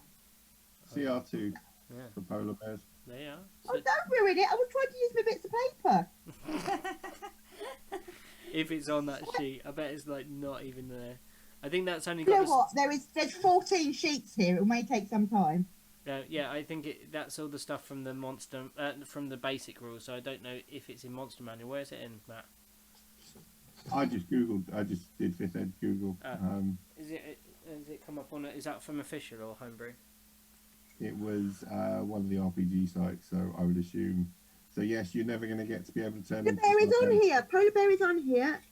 Strength 5, Dex 0, Con 3, CR 2. HP is 42. Yes, you can only go to a maximum of CR 1. So you can never be a polar bear, I'm afraid. Oh. What's the CR? It's the challenge rating. Basically, you're a druid of the dream or whatever it is. Yeah. Circle of Dreams. Druid of the Circle. There is a druid circle of the moon, which are basically sort of almost half werewolfy lycanthropy type people, and they have special abilities that increase their ability to change wild shapes and things. But I'm not a moon circle. No, you're a different circle. You learn from different druids. but you can heal and stuff, Yeah, whereas they can't. you've got your Balm of the Summer Court. That's for And it Bob. gives you different But I spells. want to be a polar bear. I would let you if Brown Bear, which I think is CR1. Yeah, there's a cave bear. Cave Bear. I will let. I know cave bear's CR2 as well. Oh. Where's brown bear? I think there is a bear that is lower rated, maybe. I don't know. If there is a bear form, I will let you turn into a bear of a lower level. Bear of a lower level. Yeah, But you can it's a polar theme it. bear. You can flavour it with a delicious minty You Fox's can be a Glacier black there. bear, a brown bear. Are you two bears you can be? What bear could be? You can be a black bear at the CR2 half and a brown bear at CR1. Oh yeah, I found brown bear. So that's HP 34. I'll be a brown bear. You can't be a brown bear yet. You have to be level 8 for that. You gotta go up sometime. You're spoiling all my fun, Jackson. Jesus, Okay. Um, Okay, I'm going to be a brown bear, but it's a special You fox could called you, brown you bear. could you could be a brown bear and you could be a polar bear cub. Yeah, that's it. Yeah, we'll just have to make It some. has all the stats of a brown bear except it's a little baby polar bear. Yeah, that's what we do. It like you form into a small polar bear. A polar bear cub. Okay, I can now update into polar bear cub. Yes, so you proceed on and you find this this rest area. This seems to be not fortified, but it opens up into sort of a rough oval shape, and the sides where they have been pretty sheer, this place has been worked on by hand. And the sides have been raised as much as they can be. There are the beginnings of like how you would start building an igloo out of ice blocks that have been shipped out to this place. But you can tell that this is weather beaten, and that the maintenance of this part is difficult to keep these. You see people patching areas, and there are sleds with blocks of ice upon it because they obviously do not want to take away from the bridge, probably shipped from the lands of Frohas beyond to try and keep the ice wall built up around the edge. This is to give some buffeting, you think, from the wind that would take you from your feet upon the bridge. So am I right in assuming we're about halfway along the bridge? Mm-hmm. Now you have the choice to make with haste, travel through the night, go over the bridge now, or you can camp. I was actually going to suggest that when we camp, and there's all these people trading and sort of loitering around and stuff, that Kills might want to wander around and see if anyone can do any work on crystals, and sort of see what your pink crystal gets any kind of notice. If there's these Maury people wandering about, because they're obviously crystal mad, they're going to use the bridge. You might find some of these Maury people here. Are you on about the kind of people that could put the crystal into a thing for me? Or Well, if you go with that premise, if people show any kind of interest in a weird crystal you've got, and you show them a pink crystal and they react, it might be good to sort of keep an eye on them. true. Either that, or sort of use one of the amulets and sort of, let it be seen as sort of, hanging from a pocket or something, and see if that gets any bites. True. You're more amulet. Yeah. Yeah. What are you doing then, guys? Tell me how this goes. I'm setting up the camp at the moment. And you That's suggest okay. that to Killian? Yeah.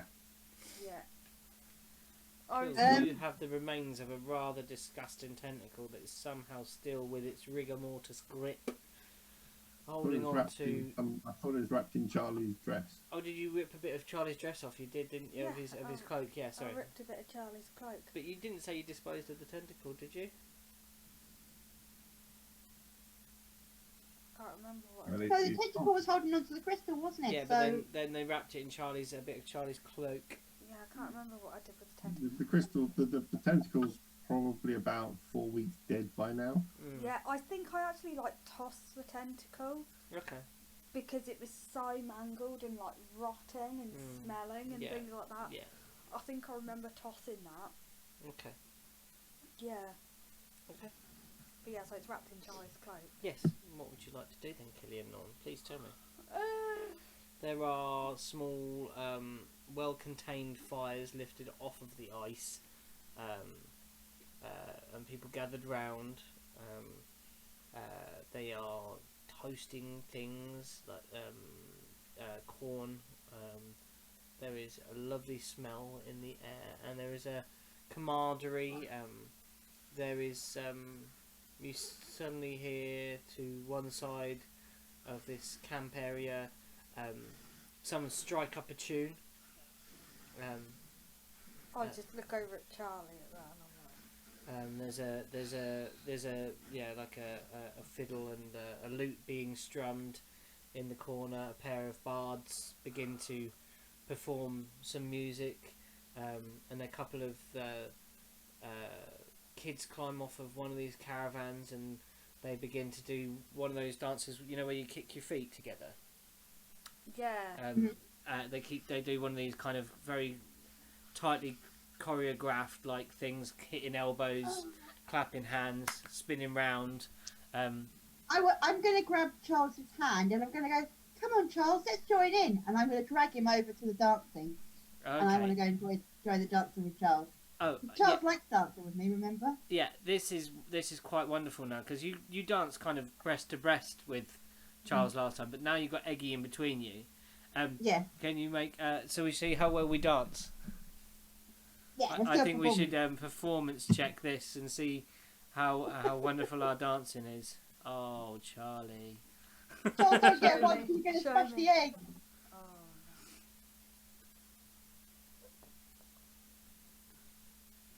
Wasn't a 1. 15. You are reasonably graceful and are able to sort of let the children go dance around you and with you, and you go to spin Charles under your arm, and Charles kind of spins, slips on the ice, and then lands like flat on his ass. But he mostly craving, worried about Eggy. He's like,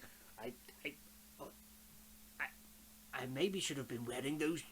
Did you made Charlie some crampons, didn't you? No, because you couldn't have them. He has claws. He said, maybe I shouldn't dance, not with Eggy. It's getting late for him. You see that Charles is quite embarrassed by this slip. I give Charles a hug. I was like, it's okay, Charles, and I help him up off the floor. Yeah, maybe he just unbalanced me. I'm not used to this weight. Of course. You were much more graceful before, Charles. It's just because you're carrying Eggy. It's quite hard to dance with holding an egg. Yes, that must be it. When you've got the extra weight on your front, you don't quite yes, I'll have to learn my balance better. I'm going to retire, and my posterior is cold and sore. Okay. So do you require any healing to make you feel better? I'll tend to myself, thank you. Okay. He wanders towards where Jackson making camp and says, Jackson, do you need any help at all? You any good at cooking? I can give it a go if you like. Shall I unwrap the packages? Go for it. I turn around at that point and I'm like,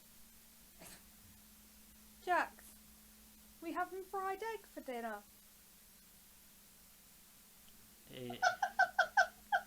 He looks at you and says, he kind of puts 2 fingers to the side of the egg and says, don't listen to him, Eggy. Turns away from Jax, from Killian. Charlie goes to unwraps the papers. the top layer is quite a strange thing. It's small circles of a white material that appears to be a grain of sorts, and then it's wrapped in some sort of plant matter, and then when it's exactly sushi. Yes, I was trying to describe it to you as you would not know what sushi was, and inside there is a raw fish of these things. Oh, you see, I was thinking sort of, figly wrapped rice balls from Greek. Oh yeah. You could be This looks more representative of sushi. Say that word again. I don't know what word it was actually. It just had lots of at the beginning. It sounded like I was revving my motorcycle. Representative of representative of sushi. It's sushi, all right. Yeah. Fuck off. I'm blind. You can't speak. We're right there. It's great. And Charles says, "Are we? Do we cook these jacks?" We've not cooked anything else she's made us. This is the top layer. So he's like, Yeah. Are these to cook? I doubt it. She seems to make everything ready to eat, so go for it. Charles has some jacks. I'm not one for Charlie foreign have food. one. Sorry, say Jax. Did Charlie have one? Charlie's gonna take one. Yeah, he's kind of holding it. He's like, Jax.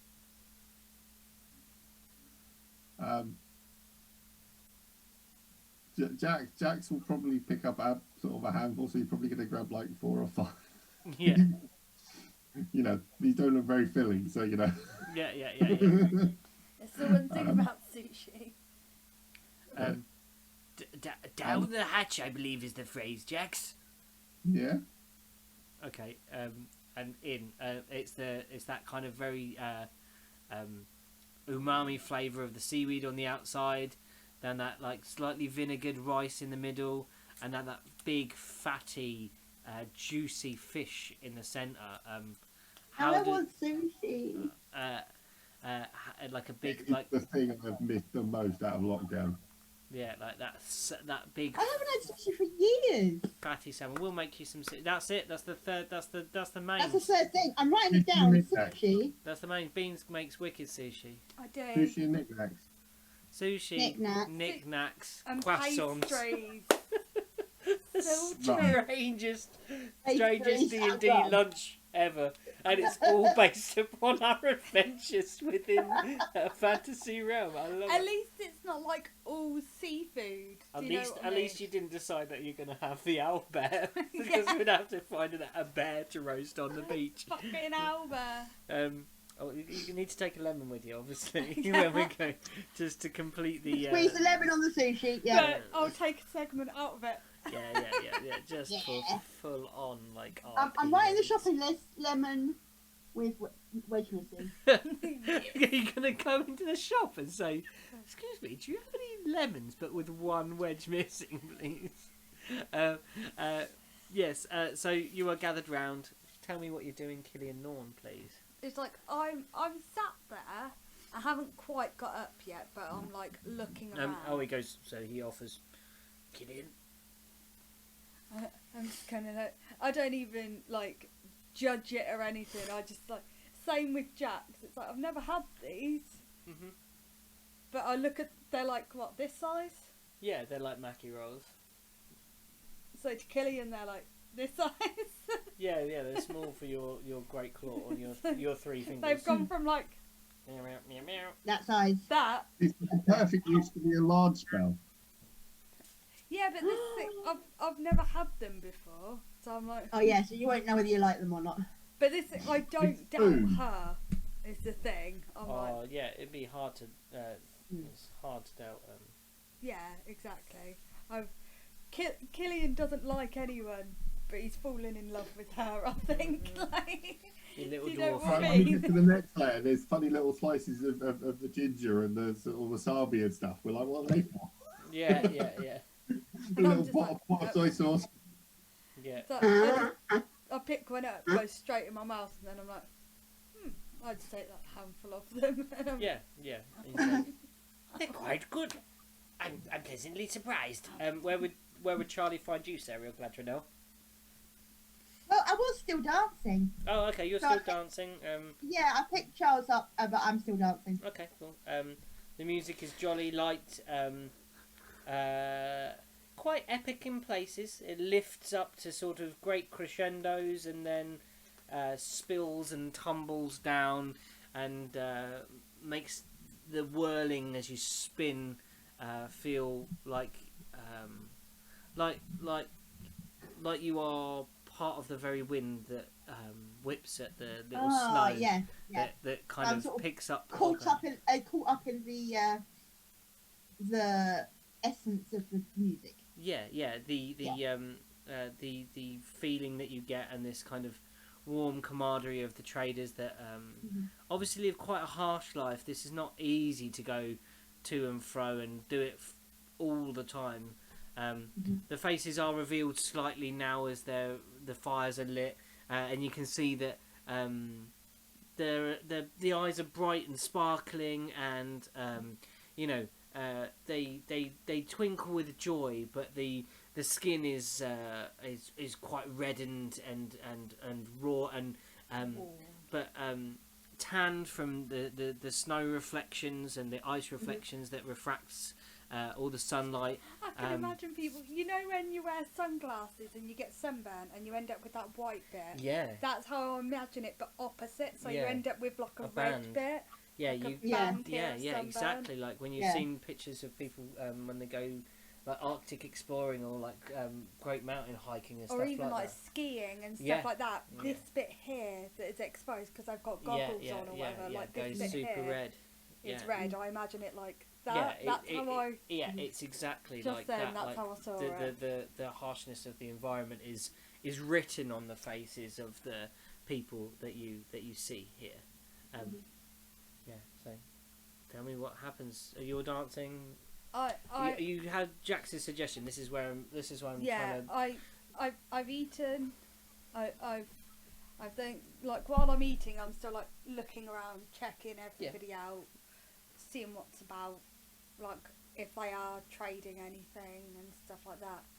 And I dig my little crystal out my bag. Give me a perception check first, while you're thoughtfully chewing your newfound delicacy. I know, Dragonborn eating sushi. What is this? Right, so what am I doing? Perception. You remember the last time you ate raw fish, right? You were sick for a whole episode. I know. Yeah, but I trust her. It's not me just rummaging through crates, is it? Was it saltfish you ate? It was raw salted fish. Yeah. Yeah. That's what it was one that I found in a crate though. Yeah. That thing is. It must be like sky high. 13 13. plus 14. 14. Yeah, you glance around. You didn't see anyone that's trading particularly anything magical. You do notice that one of the processions appears to be of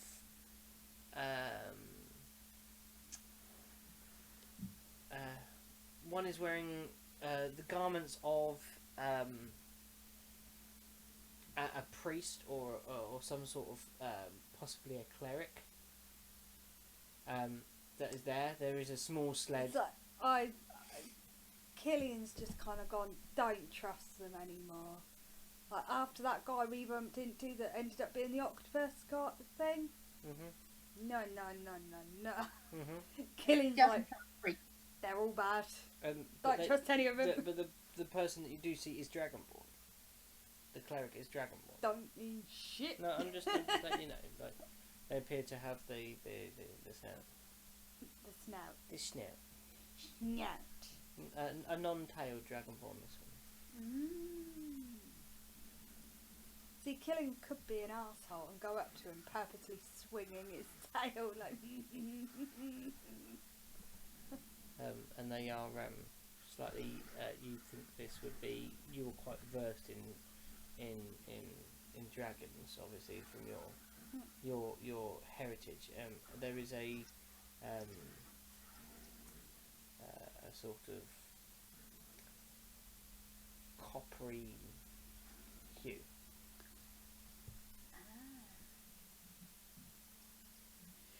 He would be the first one I got her. What? Please explain that word again. He would be the first one I got her. He would be the first one you go to. Okay, yeah. So you walk over. They are. He seems to have an assistant, a slimmer sort of figure, dragonborn again, but much more slight, a younger dragonborn with them. Okay, yes. Is he trading anything, or is he just... They are... They seem to be setting up something. Please say he's not going to be one of the shove-it-down-the-throat religious guys. Do an investigation, Yeah. Killian. Can You would probably just want to perceive what they're Yeah. doing. My hand's getting really bad today, please. I'm struggling. Perception.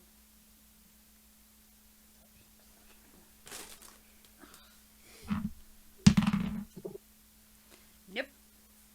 No, you don't see what... You have no idea what they're Oh, I thought that was a 1 then. No, it's 7, so an 8. doing. You don't really get what they're doing. The other one seems to be... You do get the other one, the older one is instructing the smaller one. No, and they're saying like, no, there. Yeah, there. Like that, thank you. And they're putting something together on the sled. Okay. So I approach him. Is it him or her? It's kind of hard to tell with a dragonborn. Yeah, but can I tell? Yeah, you probably. 'Cause I'm You would. used Yeah, to. you would probably know this is a female dragonborn. Oh, she is. Oh, okay. So I approach her. Yeah. Yeah? You Yeah. sure? Yeah, female. Yeah. Sure I was just about trying to remember what I said earlier. I don't know if I said he and I meant well, it can be she. It can be she. Okay. From now So- on. From now on. Until you change your mind. Oh well, we're used to that. Right. So I approach her Mhm. and I say,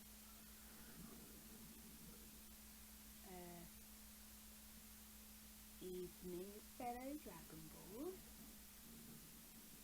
Good evening to you. Wondering if you could help me. Oh yes, I'm in service. I will always offer aid and arms. And I say, well, I have a crystal. Ah, yes. Riches you seek. You've been seeking and you've found. Not quite, but it kind of, yeah. Not quite. Oh. I have a crystal, and I'm wanting to put it into a wand or a staff or something. Ah. And I was wondering if you could help me or know anybody that could help me with that. And as I say this, I'm like unwrapping the crystal from Charlie's cloak, so she can like Yeah. see it. But I'm like, so how big is the crystal? Did we say? The one you have is quite Yeah. a large thing. So it's like I'm unwrapping. Say it's my phone. We're talking like a double Toblerone. Like if you glue two Toblerones together. Cool. So like, say it's my phone. I'm like unwrapping it, but I'm keeping this bit that I'm holding like wrapped up still, so I'm not touching the crystal. Yeah. So I'm like keeping hold of it, but showing it. She begins to say, she says, so you wish to have a staff made, and you're heading to where? Monza. Monza. To Monsel. There are good carvers in Monsel, but the best, if I do say so. Even though he's rather I'm not quite sure how to put it. He's not the most glittering ice cube in the glass. He is Eric. Eric T. Wood of Kanzax.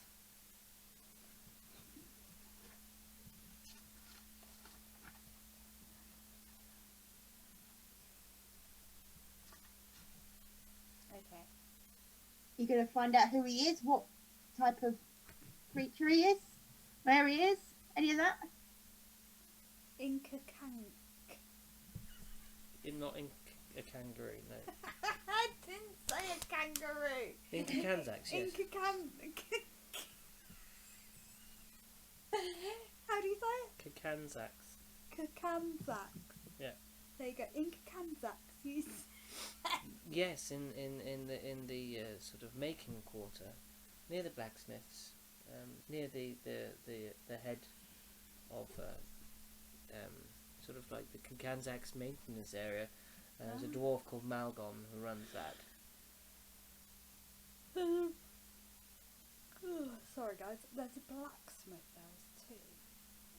Well, no, a blacksmith would deals with the metal, and Eric is a carpenter of fine quality. Okay. I make a mental note to go back and tell Jack that there's a blacksmith in Kakanza. Is there a blacksmith in Modern Saudi now? Yes, there are a few. Any good?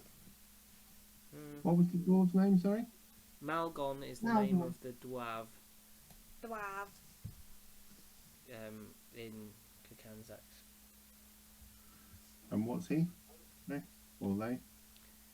He is a sort of maintenance dude. Maintenance dude. Blacksmith. No, he's not the blacksmith. There is a Oh. blacksmith that is mentioned. Blacksmith is Derg. He's an orc. Yeah. I know this. I've done my research. Okay. There's also a magic shop in the Amethyst Alchemist Towers. Myself. What? Okay. So.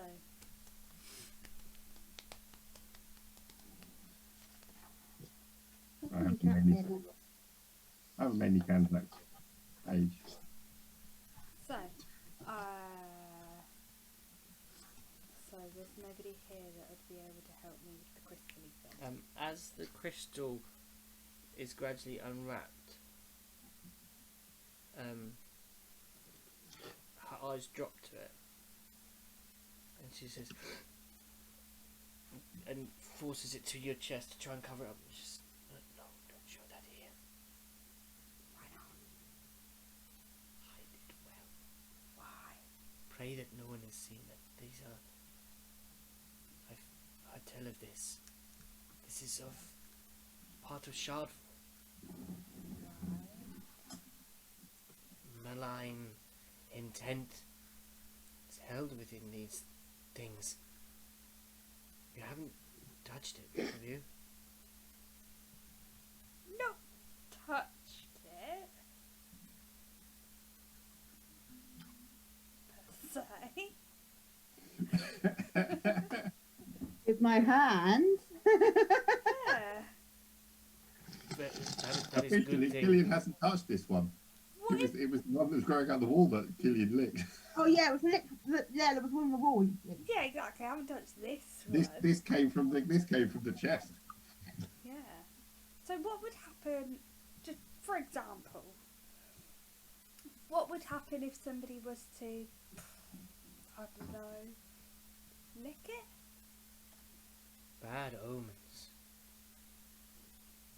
Things unnatural would be drawn towards you. Anyone who holds one, they are like a drawing stone. You may have seen them where metal is attracted to another stone Yes. and it pulls towards. Yes. This works similar for malcontent and evil.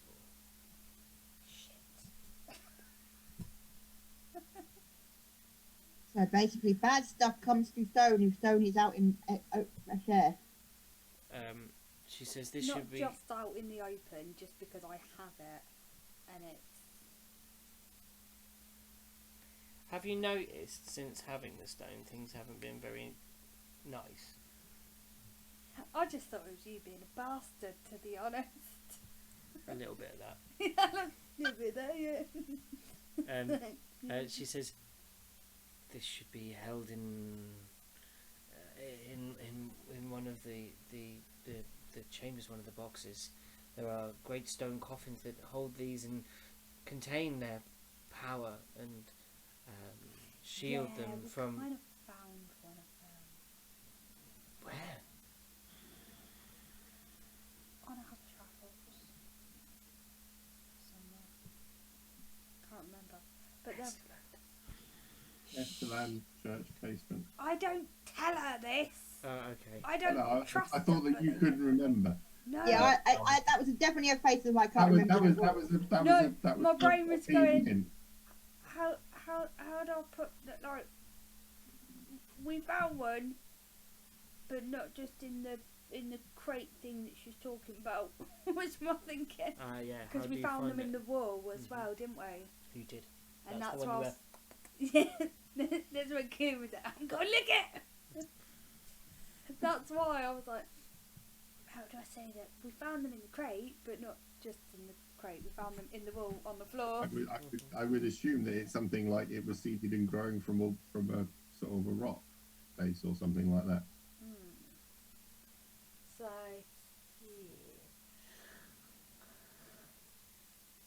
yeah. Sorry. Come on, Killian, get with the program. What are you going to say to him? So, yeah, we found one, and they weren't just in the crate. They were in the balls where we were, and they were.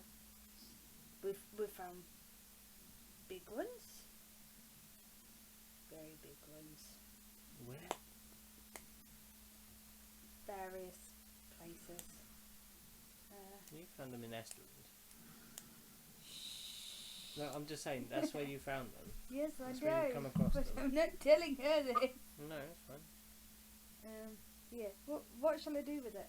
What do you recommend I do with it? Find a temple aligned to one of the good gods. Each one normally contains a place where they keep their reliquaries and the things that are of malcontent. Do you know where one of them is? Port and south from here. Whereabouts in Northern South? I believe there, as I am, there are many places dedicated to Melora, the Wild Mother. The church is there. Southgate. We'll have a place for them, temple or church. Okay. Thank you. And Kitty kind of like, it's all like wrapped up again. And he like holds it to his chest. And then you know when you're trying to be a kid and trying to sneak something past people and you're like, Okay. it's like, don't be suspicious. Don't be suspicious. Okay. Before you go, she makes a sort of she does this in the air and say, "Melora be with you." I don't roll my eye, but inside my head I do. I'm like, another one. Great. Okay. I thought it was only Charlie that was weird. I don't think it was any of my kind. Great. Then you hear the instructional part start taking place again. Yes, like that. That's it. Come on, young one. And I just like shuffle back over to Jackson and Sarah and Charlie. Oh no, Sarah. Sarah's I'm still dancing. Well, I was spinning. dancing. I'm gonna look for the lady that had the caravan. I'm gonna go and find her. how's your camp going? Can we have a survival roll from Jack? Oh no. Oh yeah, I put the high survivals and I'm not there. And Charlie, because Charlie's helping him. Charlie's doing the food. 20. Yeah. 20. Yeah, you managed to figure out how these. There's no instructions, but sometimes tents, even when they don't have instructions, are pretty straightforward to put together. You construct a small but stable tent, and there seems to be a good place for the dogs to bed down. Yeah, I mean, I was probably going to make the 2-2-man tents, and I figure that I'm in one, Kills is in one, and then Charlie and Sarah will go in with each, because that's one big and one small person in each. Yeah, that's it. We only And have then two. hopefully We only have two Everyone's two-man got- tents. Everyone's got. 2-2-man tents. Yeah. Oh. There's- Good. there's room. So, but I figure with like sort of that, then we can have 2 of the dogs in with each tent to keep us warm and snuggle. That was my thinking. I was like, if Killian has a two-man tent to himself, I'm going to get in and get all the dogs. No. Basically, I'm going to give Sarah the choice of staying with Killian's tent or my tent. I have a feeling I'm going to be stuck with Charlie, and I just know I'm going to be stuck with Charlie. To be honest, I'd like to be in with you. I'm not entirely sure it's a good choice either way on Sarah's part. And I guess that Jack snores like a sort of a chainsaw, and there's probably sort of noxious emissions coming. And then there's me that's like, I'm an ice dragon. I breathe out ice. And yeah, Killian will probably lower the temperature. So I don't think you've got a good choice either way. And I snore. I think I'd rather put up with the snoring than getting too cold, especially if we're already cold. I I'm wanna get even cold more and cold. I But snore. we get so- we get the dogs to sort of if we have 2 dogs in a tent as well, then they're nice and warm and you get to snuggle. Yeah. So yeah, you take an Orba with you. So whose tent you getting into? Oh, you're looking for the lady. Yeah. It's quite an obvious one to see. The doors are actually open on the back end, and a warm glow comes from this place. It looks very homely inside. I sort of peer in and I sort of knock on the doors even though they're open. Mhm. Just sort of Um, politeness. She bids farewell to a customer who's on inside up the small wooden steps that rise up to the level of the floor. True, that's inside the caravan, and she says, "There you go. Just yes, kind of twice a day," and they go down the steps and walk off, and they say, "Thank you, Lady Umbra." And proceed back to their area of the camp. And she says, I believe we met before.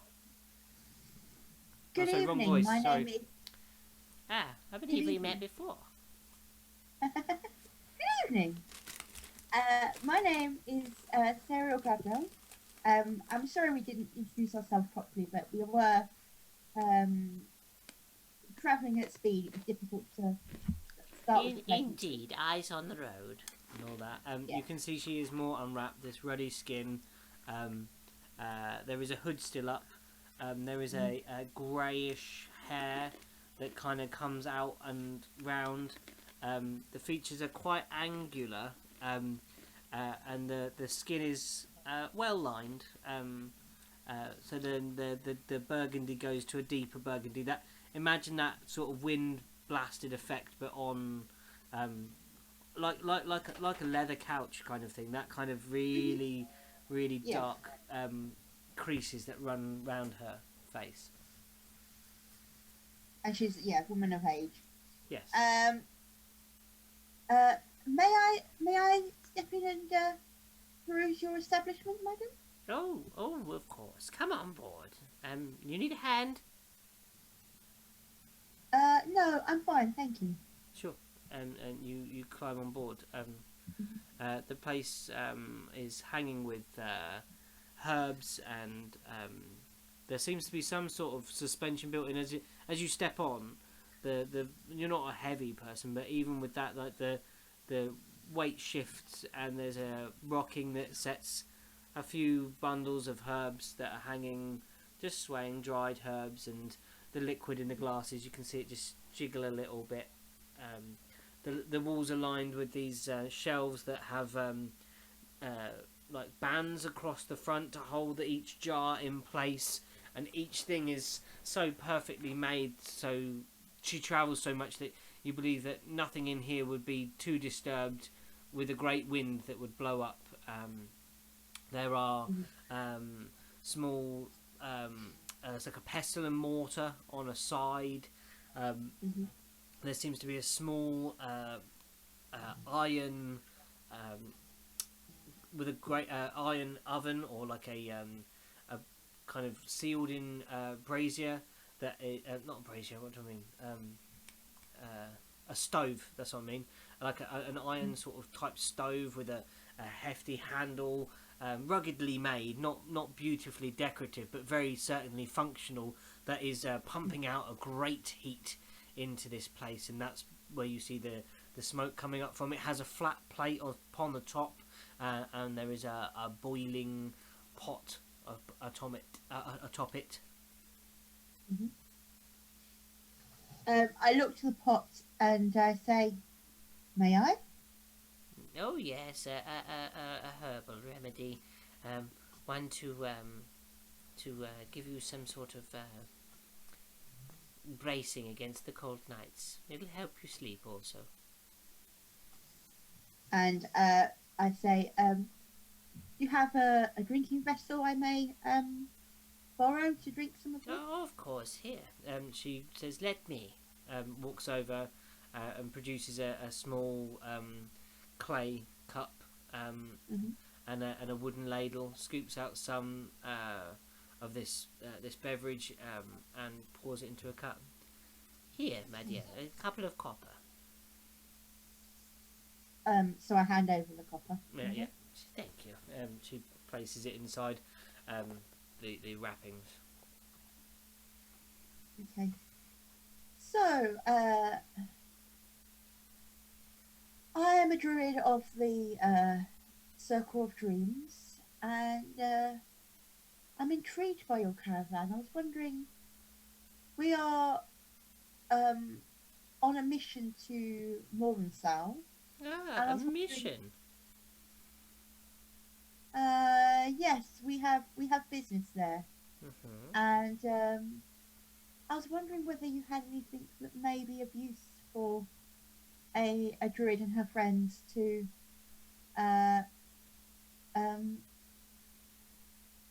travel there and to conduct our business there. Everything I have can be used in this place. Nothing goes to waste. I'm very one for being not having things that are unuseful. I don't have a lot of space. This is all I have. So everything must have a function and everything must have a purpose. Is there any herbal remedies that you, or items that could be of use to those maybe wanting to help an individual return to their homeland?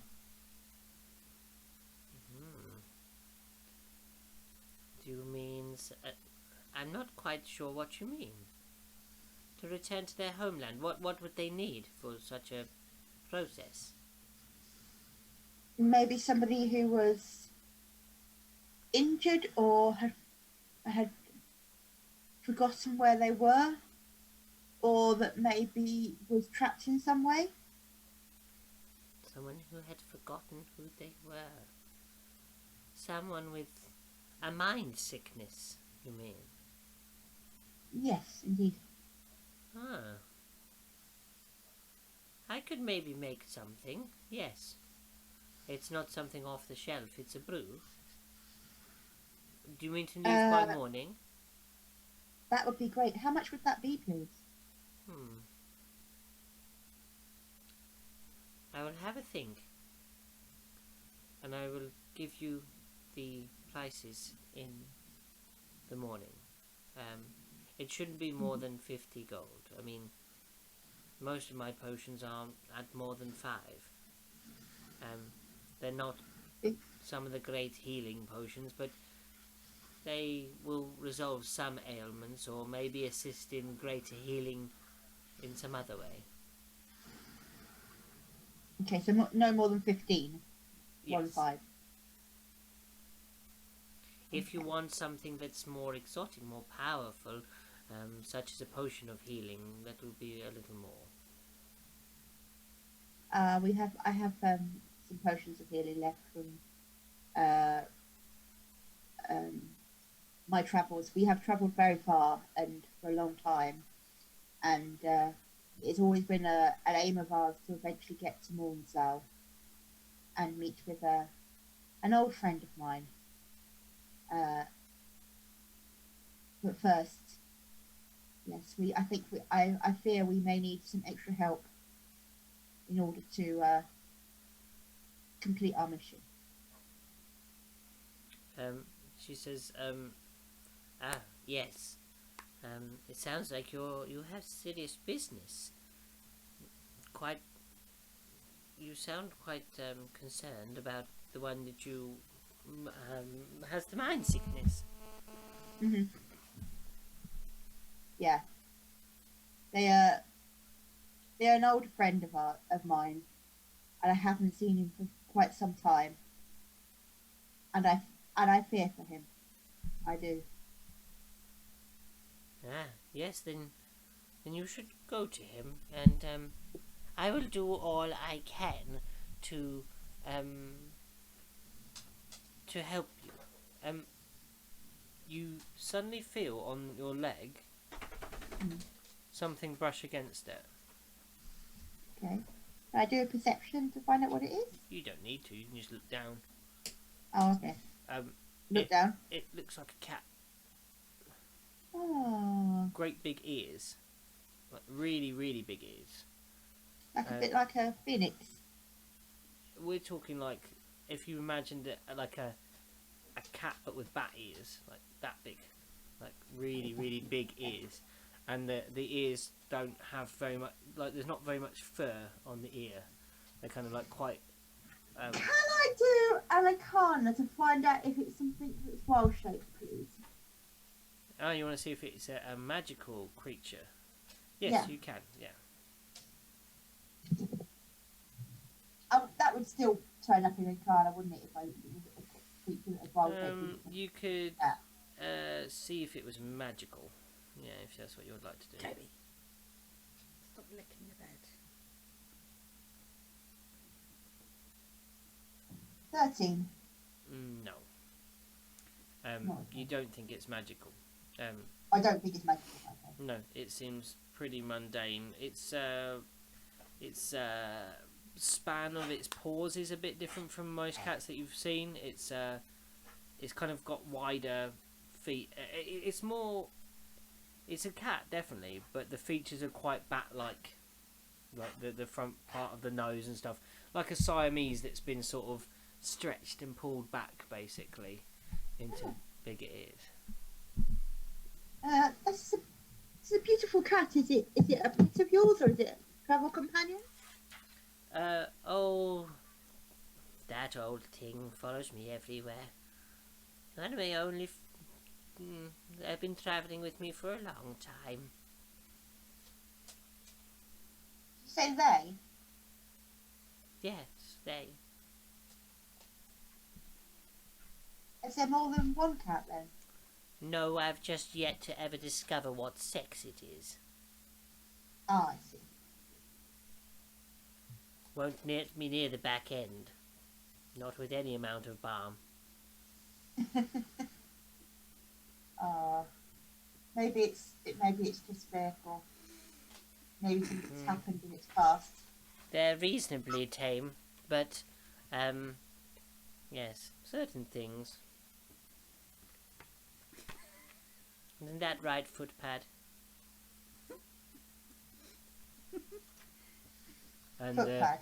yeah, the thing cocks its head and then weaves between your legs. Oh. You've got a steaming hot cup of herbal tea in your hand. Just let him Can I do Alacana of the herbal tea to find out whether it's appropriate? You can do. Or perception? Yeah, you. I don't know. You could, do an Arcana check on tea. Yeah. I'm finding out whether it's, yes, I'm trying to work out whether it's going to do something strange to me or if it's just a herb tea. 6, turn round. Get you come out the camera. Thank you. 24. This is a non-magical drink. It just smells a little bit like a chamomile tea. Oh, actually, that would be perfect right now. Okay, so I sip the tea a little. Yeah, you are warmed inside, and it is a welcome respite from the day's travel, as you realise now that your stomach is actually hungry. You know when sometimes you drink a cup of tea, and it sets off the stomach and goes, oh, actually I am hungry. And you feel... I say, thank you very much. I will return to you in the morning. I fear I have an empty stomach. I need to go and find. I need to return to our camp to have some food. Yeah. Thank you for your time. Very well. Was it cereal? Cereal. Very well. Sleep well, and I hope the winds aren't too bad this evening. Thank you very much. And I drink the rest of the tea, and then I give it back to Mug. You step down. The night has proceeded. There's a few people up still swilling and drinking, but she shuts out the light of her caravan and pulls the doors shut and pulls the little ladder up, and you're out in the cold and the dark again. But as you know, the sun doesn't ever fully set on Frohas, so there's still that kind of lingering half light of the sun just dipped below the horizon, and you proceed back to your camp where your friends have made a beautiful looking camp. There are tents set up, and you are then given the choice of where to sleep. Can I ask what's happened to the rest of the food? They've had the sushi. There's food set up. Yeah, there's Don't worry, we haven't eaten it all. Yeah, there's. This is Killian though. Yeah, there is. It seems that there is enough being prepared. Ferrin Oost has considered her greatest fan's belly, and there is plenty for all. Okay, so I sit down. I eat, not like greedily, but I eat swiftly because I am also very tired. Charlie I swiftly eat supper. Yeah, Charlie says, "It's not half bad, this, is it? Imagine that, fish, uncooked fish." It's very nice. The chef is she is a master of her craft. She really is. We should get her something.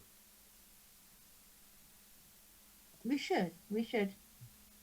Charlie, can I ask you to try and find us something in the morning? I have to return to the caravan in the morning to yes, what? The lady is preparing a potion for us. But if you can, while I'm doing that, if you can go and find something for the chef, maybe something that will be useful for her to do her cooking. Maybe some pans or a knife or a ladle of some description, something that would help her in her magical creations of lots of different dishes. That's a very good idea. A gift that's also practical. That sounds like my kind of gift. Oh, I could just see Toby's nose. He's sort of looking up at you, all like doe-eyed. Oh, he looks so cute. It's what I was laughing at, because so- off camera he was just looking at Pete like, Dad, I want love. I want a cuddle. I think because we're getting on in time, guys, we should probably just choose your tent. Where are you sleeping in? So there's two I'm tents sleeping set with up. Jackson. I'm going to sleep with Jackson. I knew I'd end up with you. So Charlie crawls in. Charlie crawls in. Do you get him first? Oh yeah, I get involved and get the dogs in. Mm-hmm. So there is like a clear dog barrier between me and Charlie. Okay. A very clear dog barrier. You get in. You've got Draco and Barry. What? Oh yeah, Yeah, you got Draco and Barry. Barry. Honestly. Yeah. And we have Zappa. And Charlie gets in and says, Yeah. and there's a slight yelp and he's like, "Sorry, Barry," and he steps over and gets to the side that is kind of dedicated to him. Barry settles back down after giving him a little like a little growl. Charlie unwraps Eggy and sort of sits him on the pillow that he's supposed to be due for his head, and uses the blanket to cover up a little bit of Eggy and tucks him in, and then it's just quite quiet for the dogs, and you feel your eyes starting to drop, Killian. So, Killian? Killian, are you awake? Just ignore him and hope he'll go away. Killian? Do you ever wonder where our adventures will take us? No, get asleep. I do. Get asleep. I wonder where things... Charlie. Yes. Charles. Yes, Killian. Bedtime. What is it? Bedtime. I know, but... Just let him do his speech, Killian. He says, "Very well, Killian. Here. Put your hand out." You reach over Draco. "I saved you, son." And he gives you some sushi. You want the sushi, Toby? You always want sushi. And that is where we shall end our episode for today. Alright. Thank you for playing, everybody.